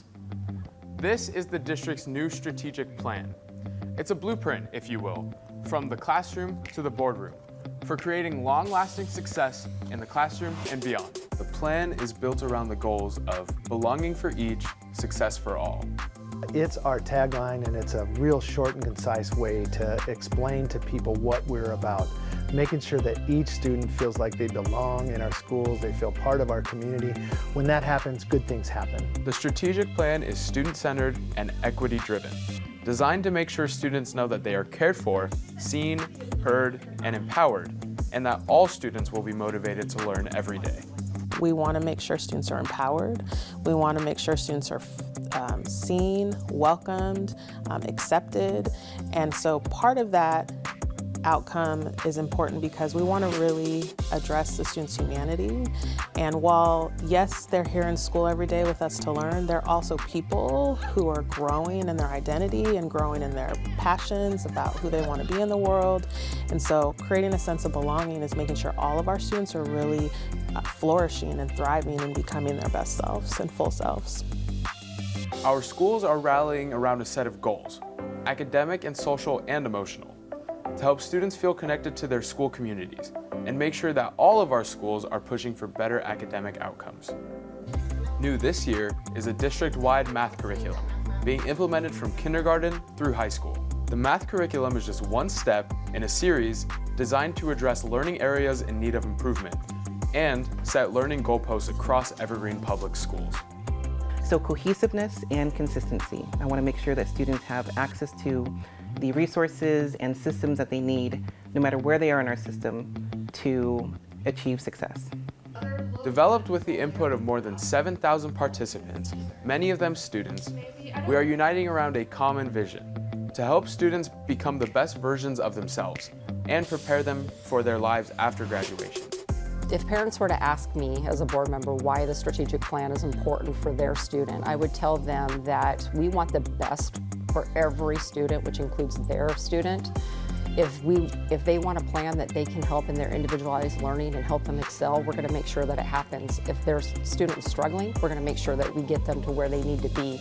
And at the end, when they're done with Evergreen Public Schools and we see them off after graduation, they're going to be ready to conquer their next step, which if it's education, if it's a career, whatever it might be, they're going to be ready to go.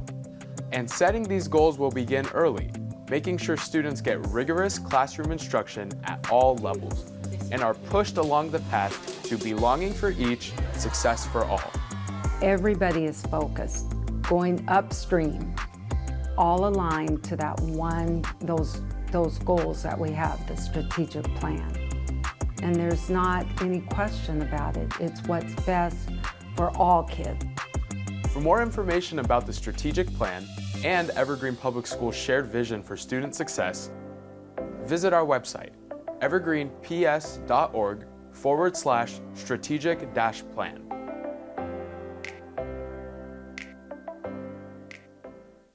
Hello and welcome to this EPS Inspires Update. I'm Craig Bernbach. Let's talk hope. We all try to be hopeful. We hope good things will come our way, and we especially hope that our children will experience good things. But did you know that hope can be measured, that hope can be learned, and that if we give kids more hope, they'll be more successful in the classroom? Well, at Burton Elementary School, they're practicing hope as a science, and it's paying off. Hope is the #1 predictor of well-being. I don't think I've ever seen the school so full before. We are so excited to welcome all. Welcome to Hope Night at Burton Elementary School. It was emotional for me to see everyone there. When Becky tried to talk about hope, I'm tearing up at the side of the room, you know. So many students and so many families there, and they care about the work just as much as we do. On Hope Night, the students were proud to show off their work with hope. There was art, there were poems, and there were a whole lot of kids giving lessons about hope to adults. So this is like what we hope to be. I said I hope to be a vet. And what the kids were teaching their parents is that there's a difference between having hope and making a wish. A wish is something that doesn't require your action. It's based on chance. It may or may not happen, but a hope is more like a goal because you can do things to actually make it happen. It's great that the kids were teaching their parents what they've done because hope is something that we can also teach one another and lend to one another. To help students make things happen, Burton is working with hope as a science, something that counselor Raina Luchin-Wall first introduced to the school. So I was in a counselor level meeting with others from the state of Washington, and they introduced Dr. Chan Hellman and his work with the science of hope. And they said that hope was actually not just a feeling, but a cognition, something that could be taught and something that could be learned, and that it would change lives. So Burton decided to jump in head first. They secured a Hope grant and began educating their entire staff about hope as a science. Well, I think as we learned directly from Mr. Chan, Dr. Chan, the author of the book, and we learned about the science of hope and really got a good professional development for our entire staff around the science of hope. That helped build some momentum, and then seeing it work. And it has worked. For the last 2 years, Burton has collected hope scores and compared that data to academic achievement. When we saw that our students that grew the most in hope also grew the most in reading, and we actually saw the correlation ourselves, that is, it's like the proof is in the pudding, right? And now students, staff, and families at Burton have proof that being hopeful can change their lives. HOPE. Having the belief that you could make your future brighter than your past, and you had the power to do that. What's this say? Hope. As mentioned in the story, a major way to increase hope is to give students a feeling of belonging. And that aligns a great deal with Evergreen Public Schools' new strategic plan that's just starting to be rolled out. Stay tuned for more details. For Evergreen Public Schools, I'm Craig Burnback. Calling all student athletes in Evergreen and Battleground Public Schools. The Mark Rigo Athletic Scholarship Fund is accepting applications. Mark Rigo was a beloved football and track coach who passed away in 2018, but left behind a legacy. The thousands of student athletes he pushed to become the best versions of themselves and pursue their dreams. His whole thing was the power of one. If he could just do one thing each day for one person, he's made an impact. If you are heading to college or a post-secondary trade school and have taken part in sports in Evergreen or Battleground Public Schools, Rigo's legacy can also help offset some of your college costs. To fill out an application and learn more, head over to rigoscholarship.com. Let's keep Coach Rigo's legacy going by helping new generations of students pursue their dreams. Hello, I'm Matt Griffin with this EPS Inspires Student Athlete Spotlight. The EPS Sports team just wrapped up our annual broadcast of the Greater St. Helens League Track and Field Championships. As a former college athlete and a former college distance running coach, I was surprised during our broadcast to learn about one Heritage High School athlete who is now a district champion. Okay, clean start. It was day 2 of the Greater St. Helens League Track and Field Championships, and a junior from Heritage High School quickly jumped to the lead of the girls' 3A 800-meter race, and there was no looking back. Leading from start to finish was Margarita Mahay. The surprise was when I got to speak with Margarita in the winner's circle, and she shocked us all by announcing that she had been a track athlete for less than a month. So how has your training been going this year? I'm in a track and field 3 weeks. You've only been running track and field for 3 weeks? Yeah. What? And a district championship after just 3 weeks of running? How is that possible? I don't know. God bless me. That's wonderful. Margarita's coach, who was a collegiate distance runner herself, says Margarita's 3 weeks from novice to district champion was not about developing a training regimen. It was way too late in the season for that. Rather, it was about teaching a novice runner not to go out too fast during her races, the 1600 and the 800. And I remember the first race, and I was like, slow down, slow down. She was doing the mile in the race's history, I guess. But I think the biggest thing is I was trying to teach her how to race, which was, I guess, in a way, something that you learn early on, that we wanted to make sure she understood not to take the first lap all the way. Looking back on our footage of the first day's events, I realized that it was Margarita who came within just a couple of seconds of challenging for the 1600-meter district championship. Back in the winner's circle, I gave her some advice as a former distance running coach and encouraged Margarita to keep at it with some summer training. The more miles, the better you're going to do next season. You're going to run cross country in the fall? Yeah, Okay. I think about it. Okay, well, I'm going to encourage you to do that, because somebody who can be on the track team for just 3 weeks and then win a district title should be running a little bit more, okay? And we're going to see you on the winner's stand next year, okay? I hope so. Okay, so let's put some miles in this summer. Congratulations. Thank you so much. That is one of the wildest things I have heard during this track meet. 3 weeks this kid has been running, and she's a district champion. Congratulations to Margarita from Heritage High School, winner of the girls' 3A 800-meter run. Now, if you'd like to see Margarita's race or any of the outstanding performances from the Greater St. Helens League Track and Field Championships, you can watch both days' broadcasts on our Evergreen Public Schools YouTube channel in the EPS Sports playlist. For Evergreen Public Schools, I'm Matt Griffin.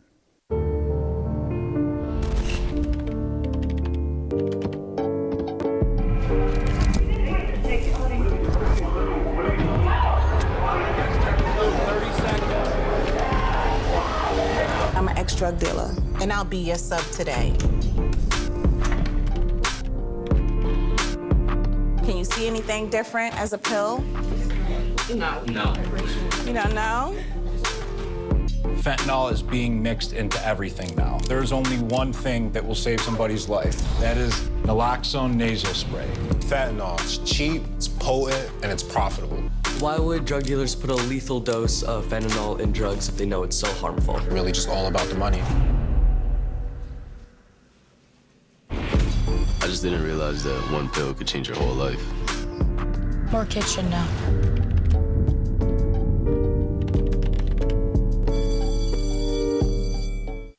Hello, I'm Matt Griffin with this EPS Inspires Senior Spotlight. I'm here in the Evergreen Public Schools broadcast studio where the district's communications team records Sit Down with the Soup, the informational program featuring Superintendent John Boyd and host Craig Bernbach.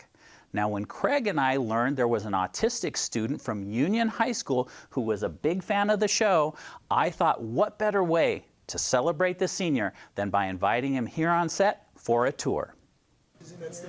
After a quick tour of our studio and control room, we went a step further and asked Khalik if he would sit down on the set for a chat with Craig. I'll sit in this chair. Yep. You're going to be in Superintendent Boyd's chair. That's this one right here. Wow, I'm going to be sitting in the superintendent's chair. Yeah. Khalik, can you talk a little bit so I can get your mic level? 1, 2, 3, 4, 5, 6, 7, 8, 9. We good? Thank you. That's very good. What do you love about school? I think just connecting with students and stuff and just being with staff and everybody, I think it's just very, very fun to be around people. At Union High School, Khalik attends classes and also works in the school cafeteria. Khalik also attends Cascadia Tech Academy for a hospitality and tourism class. Teachers at both schools say Khalik is a people person who enjoys pushing himself to pursue new challenges. Khalik, where do I start? The moment he walked into class, he comes in every day with a smile, and he actually says hello to everyone, or good morning to everyone. And he's so inspiring. And just like any other student on the spectrum, everybody's different, and his take on things is if it's something that's interesting, it's something that he likes, he's willing to go after it and go after it hard. And with the Sit Down with the Soup, or it's his work at Cascadia, he said, hey, this is a new experience that sounds like something that I might be interested in, so I'm going to go full force at it. Back on set, Khalik tells us that Union High School has felt like a home away from home, and graduating is going to be bittersweet. Had a lot of good teachers there. I have about a month and a half now left with them, and it's gonna be kind of hard for me to leave them because it's like a good community. Feels like a family going to that school. And Khalik has so enjoyed being an Evergreen Public Schools student, he has visited every school in our district, learning facts about each, and even made a PowerPoint presentation to share with fellow students and teachers. You couldn't ask for a better advocate for how schools make for stronger communities. What's so great about Evergreen Public Schools? What would you tell them? I guess I could say we have a great community here, And I think it's very, very good to have this community because a lot of people these days are deciding to like come to our district and stuff. So I think the more we spread the word and get people to come into our district, the more we'll get more people to come into this community and feel like they're welcomed. As we wrapped up our interview, Superintendent John Boyd came on set to say hello. Oh, there's Superintendent Boyd. Hi, Boyd. Great job interviewing. Thank you. Nice job. Thank you. You know what I'm scared about, though? I'm scared that you might take my job. Yeah. Your answers were so Yeah. absolutely perfect. Yeah. Thank you. After Kalik's time on set, we asked his mom Angie to reflect on his time as a student and his willingness to try new things. Everybody he comes in contact with, he's just smiling, happy. He puts everybody before himself. So he's been just an amazing kid, and for having autism and having a lot of things change, he's really willing to try a lot of things, which has just been amazing. And then, of course, no Sit Down with the Soup guest host gets away without a souvenir photo. It really was such a treat to meet Kalik and his mom Angie. So to Sit Down with the Soup's #1 fan, we say congratulations, and we can't wait to hear about your future successes. For Evergreen Public Schools, I'm Matt Griffin. And welcome back to the second half here between Heritage and Kelso. Kelso currently on top 44-0 here at McKenzie Stadium. They're going to go ahead and start with the kickoff, kicking it off to Heritage to start this second half. I'm Ryan Vassbender. We've got Rodney Lawrence with us here today on the call. Rodney, I mean, Heritage has to find some way to change the momentum. Hopefully a chalk talk at halftime changed something, but they've got to find something different. Yeah, they definitely do. 44 points given up in the first half of play there. I mean, there was no real spectacular. I mean, they ran the ball. Yeah. You know, I think we had one of the touchdowns as a pass play, but this is all just ground and pound. Just run the ball at them and just keep it pushing. Yeah, I mean, and Kelso's been able to go ahead and just run at will. I mean, yeah, they have. You know, they're running through tackles. They're able to cut outside, and nobody can catch them. And so Heritage has to find some sort of way to slow them down offensively. I mean, offensively on their own, they've had a few opportunities. Things just aren't clicking 100% of the way. But hopefully they can get something going here with their first possession. Yeah, it sure does. Looks like they'll get the ball back to the 20-yard line. Timber will take the ball over on the 20-yard line. First down and 10 from there. Chase Anderson, the ball carrier on that play. And he was the ball carrier the last series of downs they had before we went into halftime. So we'll see if he is going to start the second half, and he is, as we see him trot back out on the field. Owen Daly, the quarterback. They run out their trips formations up there to the top of the field. They're going to hand this off to Anderson. Anderson is going to get just across the line of scrimmage. They'll give him about a yard on that one. It'll bring up 2nd and 9. Yeah, it looks like I actually don't have the number there on that individual who made the tackle. Yeah, they might have some JVers or something in the game because of the score here. And also because of the score, we are on a running clock until Heritage can bring it within a 40-point discrepancy. Has a man coming across the middle, makes the catch and contact right at the same time. Good job there for number 21. That is going to be Jonas Ferguson. Yeah, good catch there. Zayden Hoover with the tackle for Kelso. Daly was able to step back there, did not get rushed on that, was able to just step there and watch that pattern just kind of show itself and put it right on him as he makes the chains move on that one. Play action. This time he is going to try to sidestep a would-be tackler, not able to really step into that one, let that one go, and throws that one short. So that'll bring up 2nd and 10. And that's more of what we've seen all of the first half. Daly not having a lot of time to throw the ball.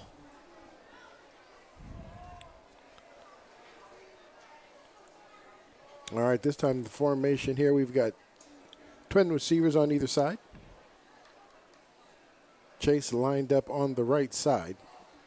They'll give it to Chase, and he is going to get across the 35-yard line. Looks like he'll make it to the 36. Yeah, tackle made by the big defensive lineman, Dylan Wallace.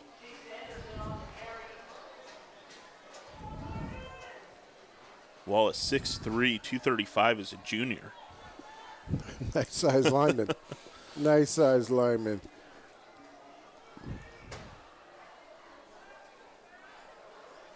All right, here, trips receivers down at the bottom part of the screen. Anderson sitting off the left shoulder of the quarterback, Daly. Field clock down to 4.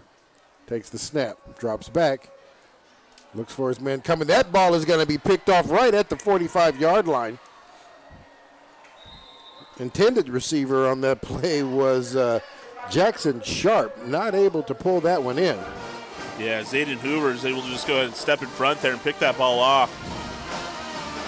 Starts the second half with a big tackle and a big interception. We're going to see the replay here. You see Hoover just able to just step right in front.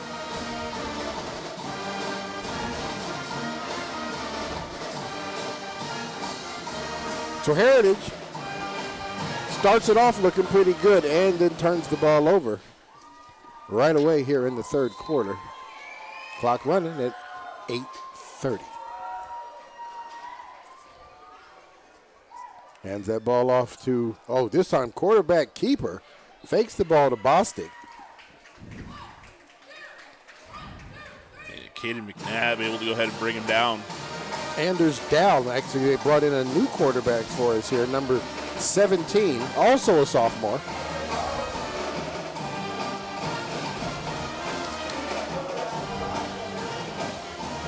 So Kelso deciding to give a lot of people opportunities here. Jonas Conrad, the up back. They're going to hand this off to the running back. Delayed handoff. Not quite sure if that was the play or a misunderstanding. He does get across the 40, down to the 49-yard line.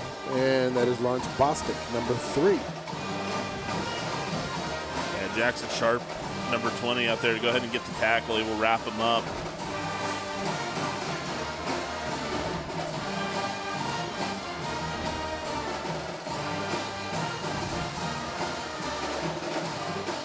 Aiden Richards, number 20, checks into the game. He'll line up at the slot there at the top of your screen. Conrad moves strong to the left side. Quarterback drops back. Gets a man out in the flat. Nice spin.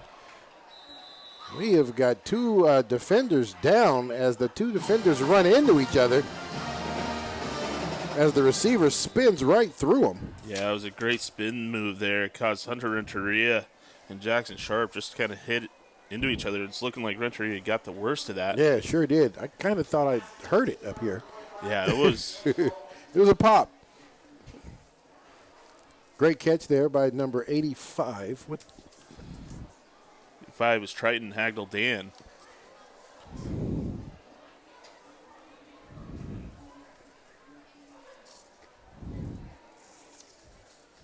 So Renteria was really hurt there. They ran into each other pretty dang hard. They did. Trying to make that tackle. And a great move there by the receiver to try to, get out of the way. He's holding his arm, but he's jogging, so that's a good sign. Yep, it sure is.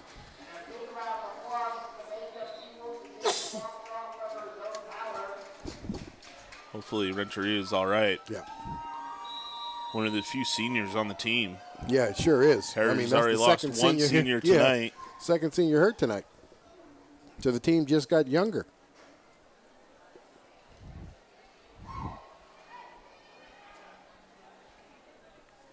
Emrine breaks the huddle. Conrad Strong here on the left side. Hands that ball off to Bostic. Bostic breaks through the hole. Gets down to the 15-yard line before he is stopped. It looks like Katie McNabb was able to just go ahead and just bring him down by the shirt tail. And quarterback, that's still Aiden Dow. I would imagine we won't see Amrine anymore. Nice strong run there by the running back.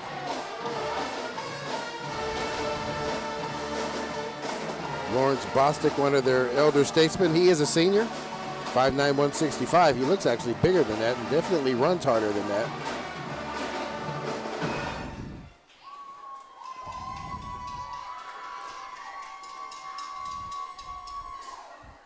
Strong to the wide side of the field. Quick pitch. Bostic steps inside of the block, steps inside of the tackle, and he's going to score. Bostic doesn't get touched at all on that play. Nobody put a glove on him. No, you just weaving in and out through traffic and able to find a big enough seam. I mean, Heritage, they just overcommitting just a little too much. Yeah. Bostic's able to cut it back, make it into the end zone. That extends the lead to 50. This could make it 51.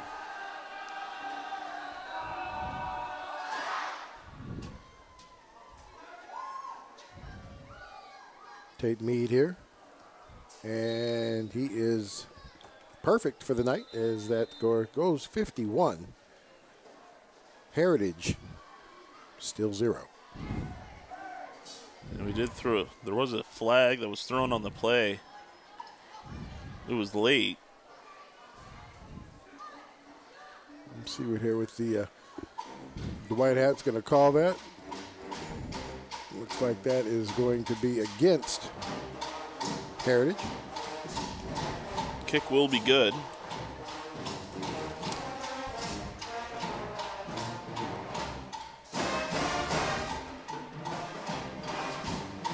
So here's a replay here. Bostic just able to just cut back and safety caught over pursuing the play instead of kind of tracking behind it. So if he does come back upfield, he steps right into his path.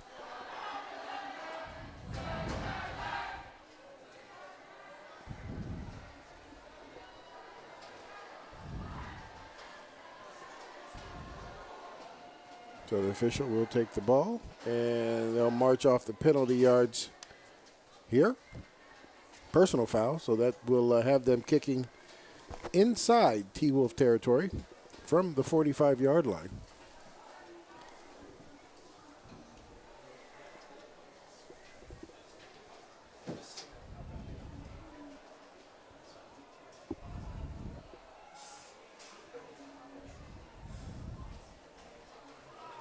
Clock will stop on plays like this, kickoffs. But once the play starts, it'll continue to run. So we are at 5:37 left to play in the third quarter.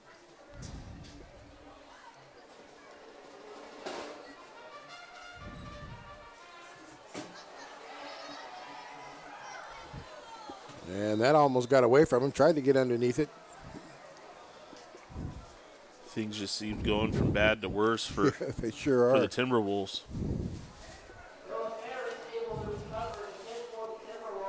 Noah Ferris there with the attempt to return.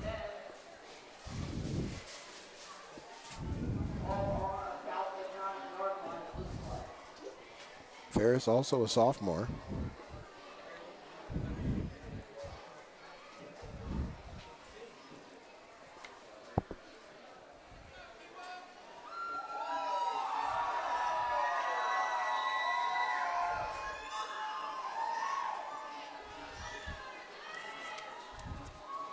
Owen Daly, still the quarterback. Trips receivers down here at the bottom of the screen. Hands this ball off. He is not going to have anywhere to go, as he is wrapped up the minute he gets the ball. Looks like Edwin Duarte Mega, the one with the tackle there. Edwin, 6'4", 280.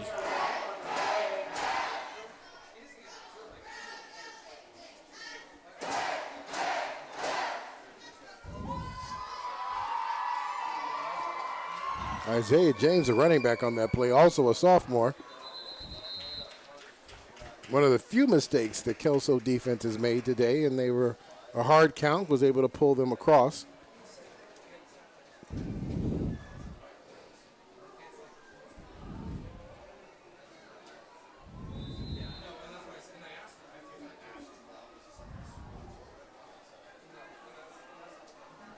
That'll bring up second down, 8 yards.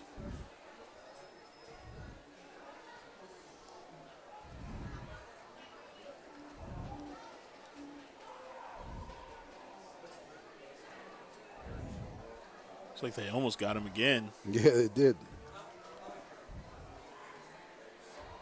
Daly drops back, has a man, and this arm, it is going to get picked off. And that is going to be picked off by Hanson, number 32. Owen Daly just kind of threw that into the crowd. Not quite sure why he was throwing the ball there, but yeah, he certainly forces it here. Yeah, there's men all around him.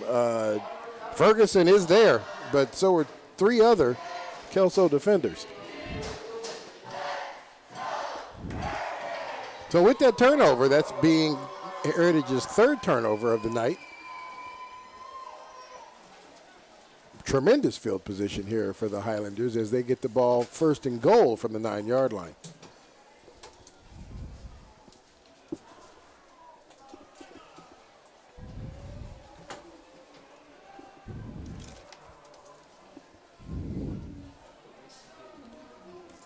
Blake Larwick, the running back this time.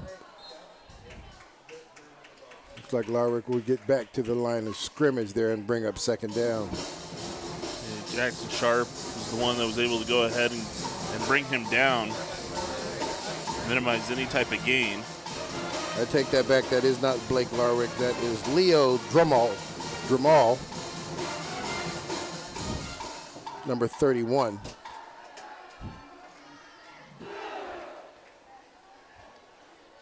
And both him and Blake Larwick are in the game.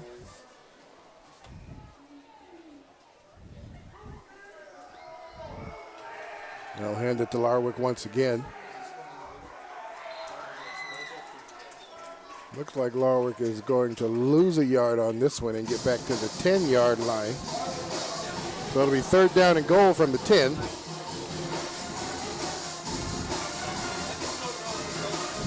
Michael Hill there with the tackle, one of the few tackles for losses tonight.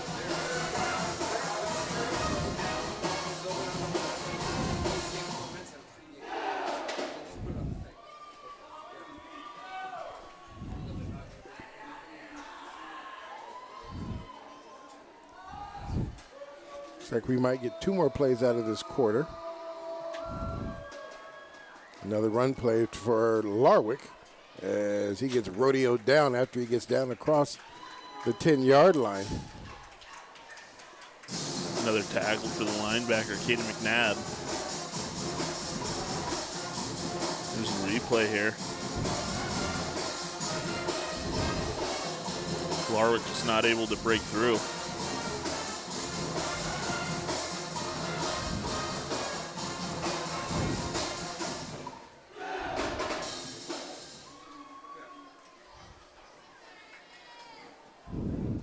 So 2-back backfield again. Up back on the far side of the field. Slots at the top of the screen. They're going to give it to Larwick again. Larwick will step in behind his blocker.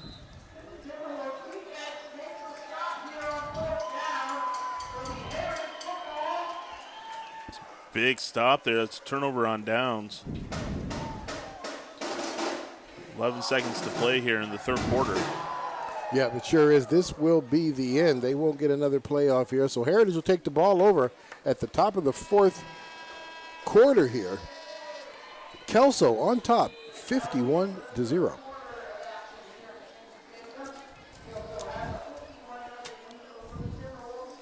Well, that entire 3rd quarter they had Kelso put in, I think that was a Halls. The entire backfield were sophomores. Yeah. I mean, and every skill position there, they had underclassmen in the game, so they're obviously, letting everybody play. You're seeing the same thing on both sides of the ball. I saw Chase Anderson came in and played safety for Heritage, so everybody is now emptying the bench and letting everybody get an opportunity to play here, and Yeah, there was a lot of runs between the tackles. Yeah, that type of thing. So we've got 12 more minutes here of football. Heritage just seems to be on that last interception. Just seems like they're forcing things. Yeah, right, forcing things to happen.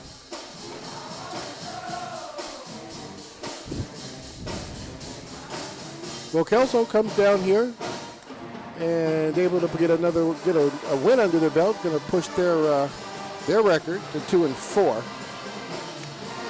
Heritage still yet to find the success this season. Takes a snap.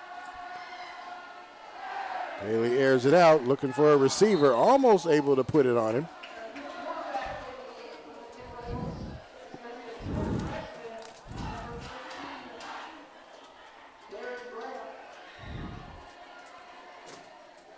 Chase Gallant, actually number 88, intended receiver on that play. That'll bring up 2nd and 10 from the 5. Hands off this time, wide open in the middle. Closes pretty quick down. Yeah, Franklin Clark there with the tackle for Kelso. Anderson, the ball carrier. He does get it across the 5, looks like down to the 8-yard line. So 3rd and 6.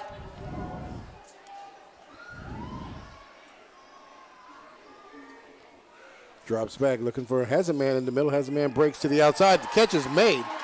Nice job right there at the 31-yard line. That's going to be Jackson Sharp bringing that one in. Big play right when they need it. That's going to move the chains here. Here's a nice replay of it. Yeah, you see here, Sharp's able to just go ahead and break outside. Tommy Sharp isn't able to go ahead and, or Tommy Roberts, excuse me, isn't able to keep up with him. Moves the chains for Heritage. 1st and 10 from the 31. Slot receivers. Daly drops back. Going to try and do that again. This time he is going to sail that one out of bounds. Jackson Sharp, the intended receiver for that one as well. 2nd down and 10. Well, both teams are, for the second half of this doubleheader tonight, are out here on the field.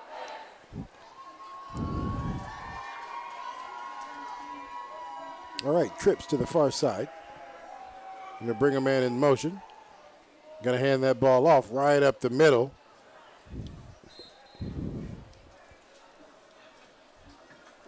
Anderson, the ball carrier. He'll make it to the 34-yard line, 3rd down.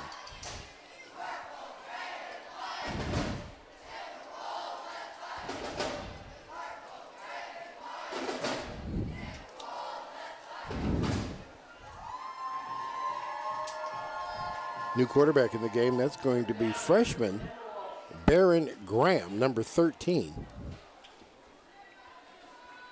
Looks to the far side to throw that. He is going to get hit right as he lets that one go.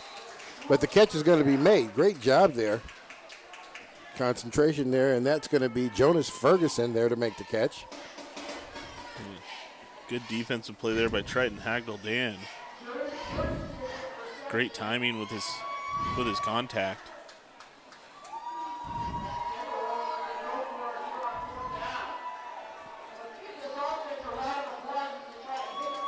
So trips receivers here down at the bottom of your screen.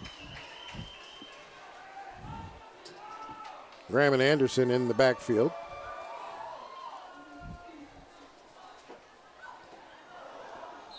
Tried to get that out to Ferguson again. Sidearmed it. Pretty lucky he didn't get that one stepped in front of. That would have been a pick 6 if he'd have got that. That one was real close to being intercepted. Regardless, it is a turnover on downs.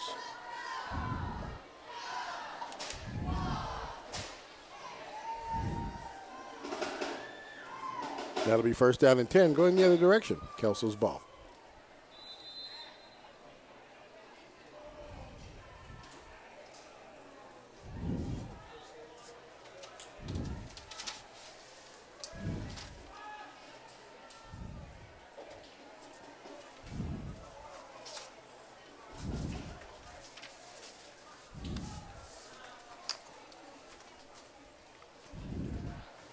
Quarterback takes a snap, handoff right up the middle. That's going to be Larwick.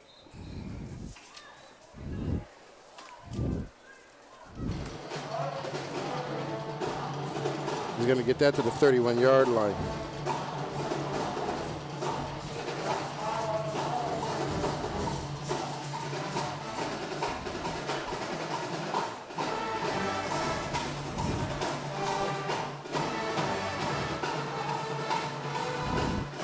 Seven minutes left to play in the game. Kelso on top, 51-0. Strong side to the far side, and we got a whistle stopping the play. More often than not, we're going to have some movement on the line. This ought to back up Kelso 5 yards.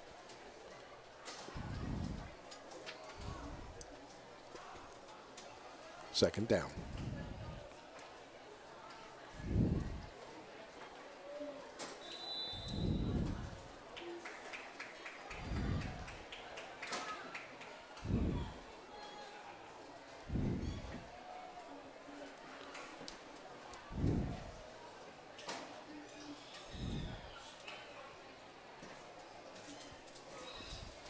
Another handoff. This time he is met right at the line of scrimmage.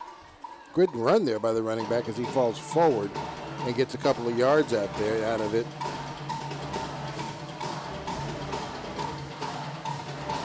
Elijah Uminski up there to make the stop there. Only a freshman as well. Nice sized freshman out there. Yeah, he certainly is. I mean, in Heritage, I mean, we talked about it earlier in the game. I mean, they've got a very young squad, and so his experience is certainly valuable for him as they go into other years. I mean, unfortunately, this loss is going to push them to 0-6. Looking at their future schedule for the rest of the season, playing Mountain View, Evergreen, and Prairie. From what I've seen tonight, there's a good breakout. I don't know if I foresee them getting a win this year. It's going to be tough. It's going to be tough. It's going to be real tough. This probably was one of their better opportunities to get it against Kelso, and Kelso came out here and played A1 ball. Yeah. You know, very few mistakes. Here's the replay of that one, and this is just a good run by Larwick. You know, just running through tackles. And that's been the story all night tonight. Kelso's just been, you know, they get first contact, they just keep moving, and they're able to brush it off. Yeah, yards after initial contact is definitely something that Kelso was able to capitalize on.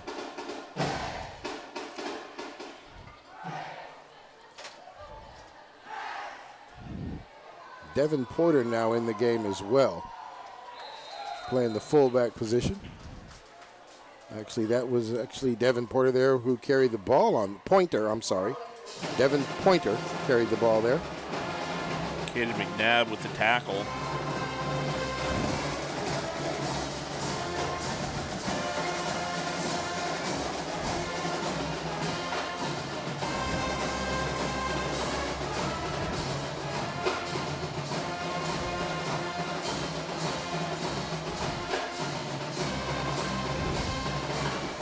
Break the huddle here.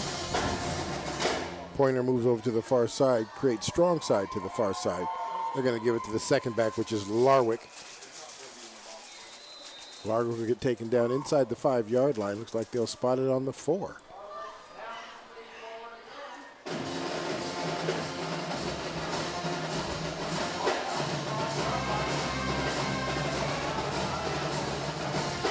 Larwick now checks out of the game.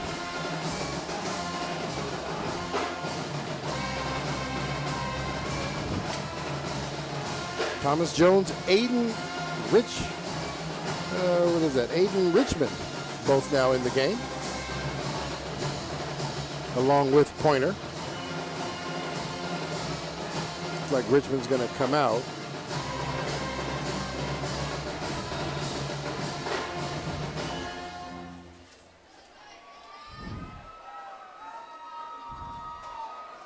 Going to get a delay of game call on Kelso. That'll back it up 5.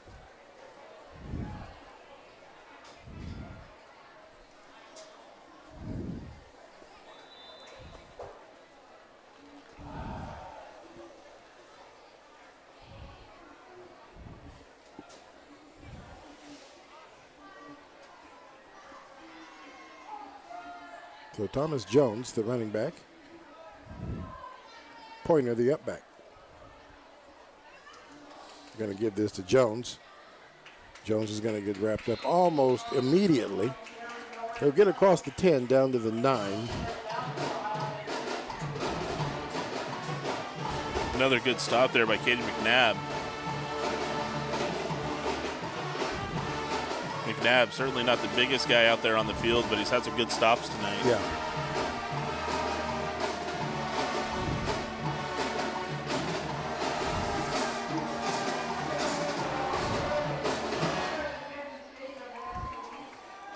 All right, huddle broken here. Slot receivers down here at the bottom. Strong side to the right side. And they are going to go ahead and take the knee on this one and kind of let this run out. Kelso not interested in scoring any more points.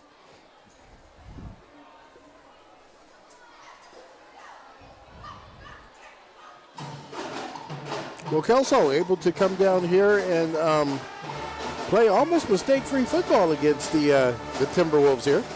Yeah, I mean, they had one fumble that they lost. They ended up turning the ball over. I mean, causing it to turn over the very next play for Heritage. I mean, other than that, I remember, there was, one offside flag. Other than that, there really hasn't been – it's been a really clean game by Kelso tonight. Yeah, and I'm sure the coaching staff with those guys, coming in here 1 and 4, that's pretty much what they told them. You have got to come in here and play mistake-free ball. Heritage is desperate for a win, and you don't want to be the team that they get it on, so you want to come in here and be focused and play hard. And unfortunately, this was probably the best opportunity the Timberwolves had for the rest of the season based on the remainder of the schedule. Right. They're going to have some tough games ahead of them to try to pull a victory out of. But, as we saw from the beginning, they started a sophomore as quarterback. There are sophomores, only three seniors started the game offensively, right? 2 of them got hurt. Yep. Then they were replaced by even younger underclassmen as well. So that does end the game here for us here on this first game here. Kelso 51, Heritage 0. Want to remind everybody that we are going to have a doubleheader, and the game's scheduled to start at 7, but obviously they're going to put 30 minutes on the clock to give the next team ready an opportunity to get warmed up and everything. So it looks like we'll probably come back on the air right around 7:20, 7:25. This is Rodney Lawrence, Ryan Vassbender. You're watching EPS Sports, and we'll see you at 7:15, 7:20. Have a good evening.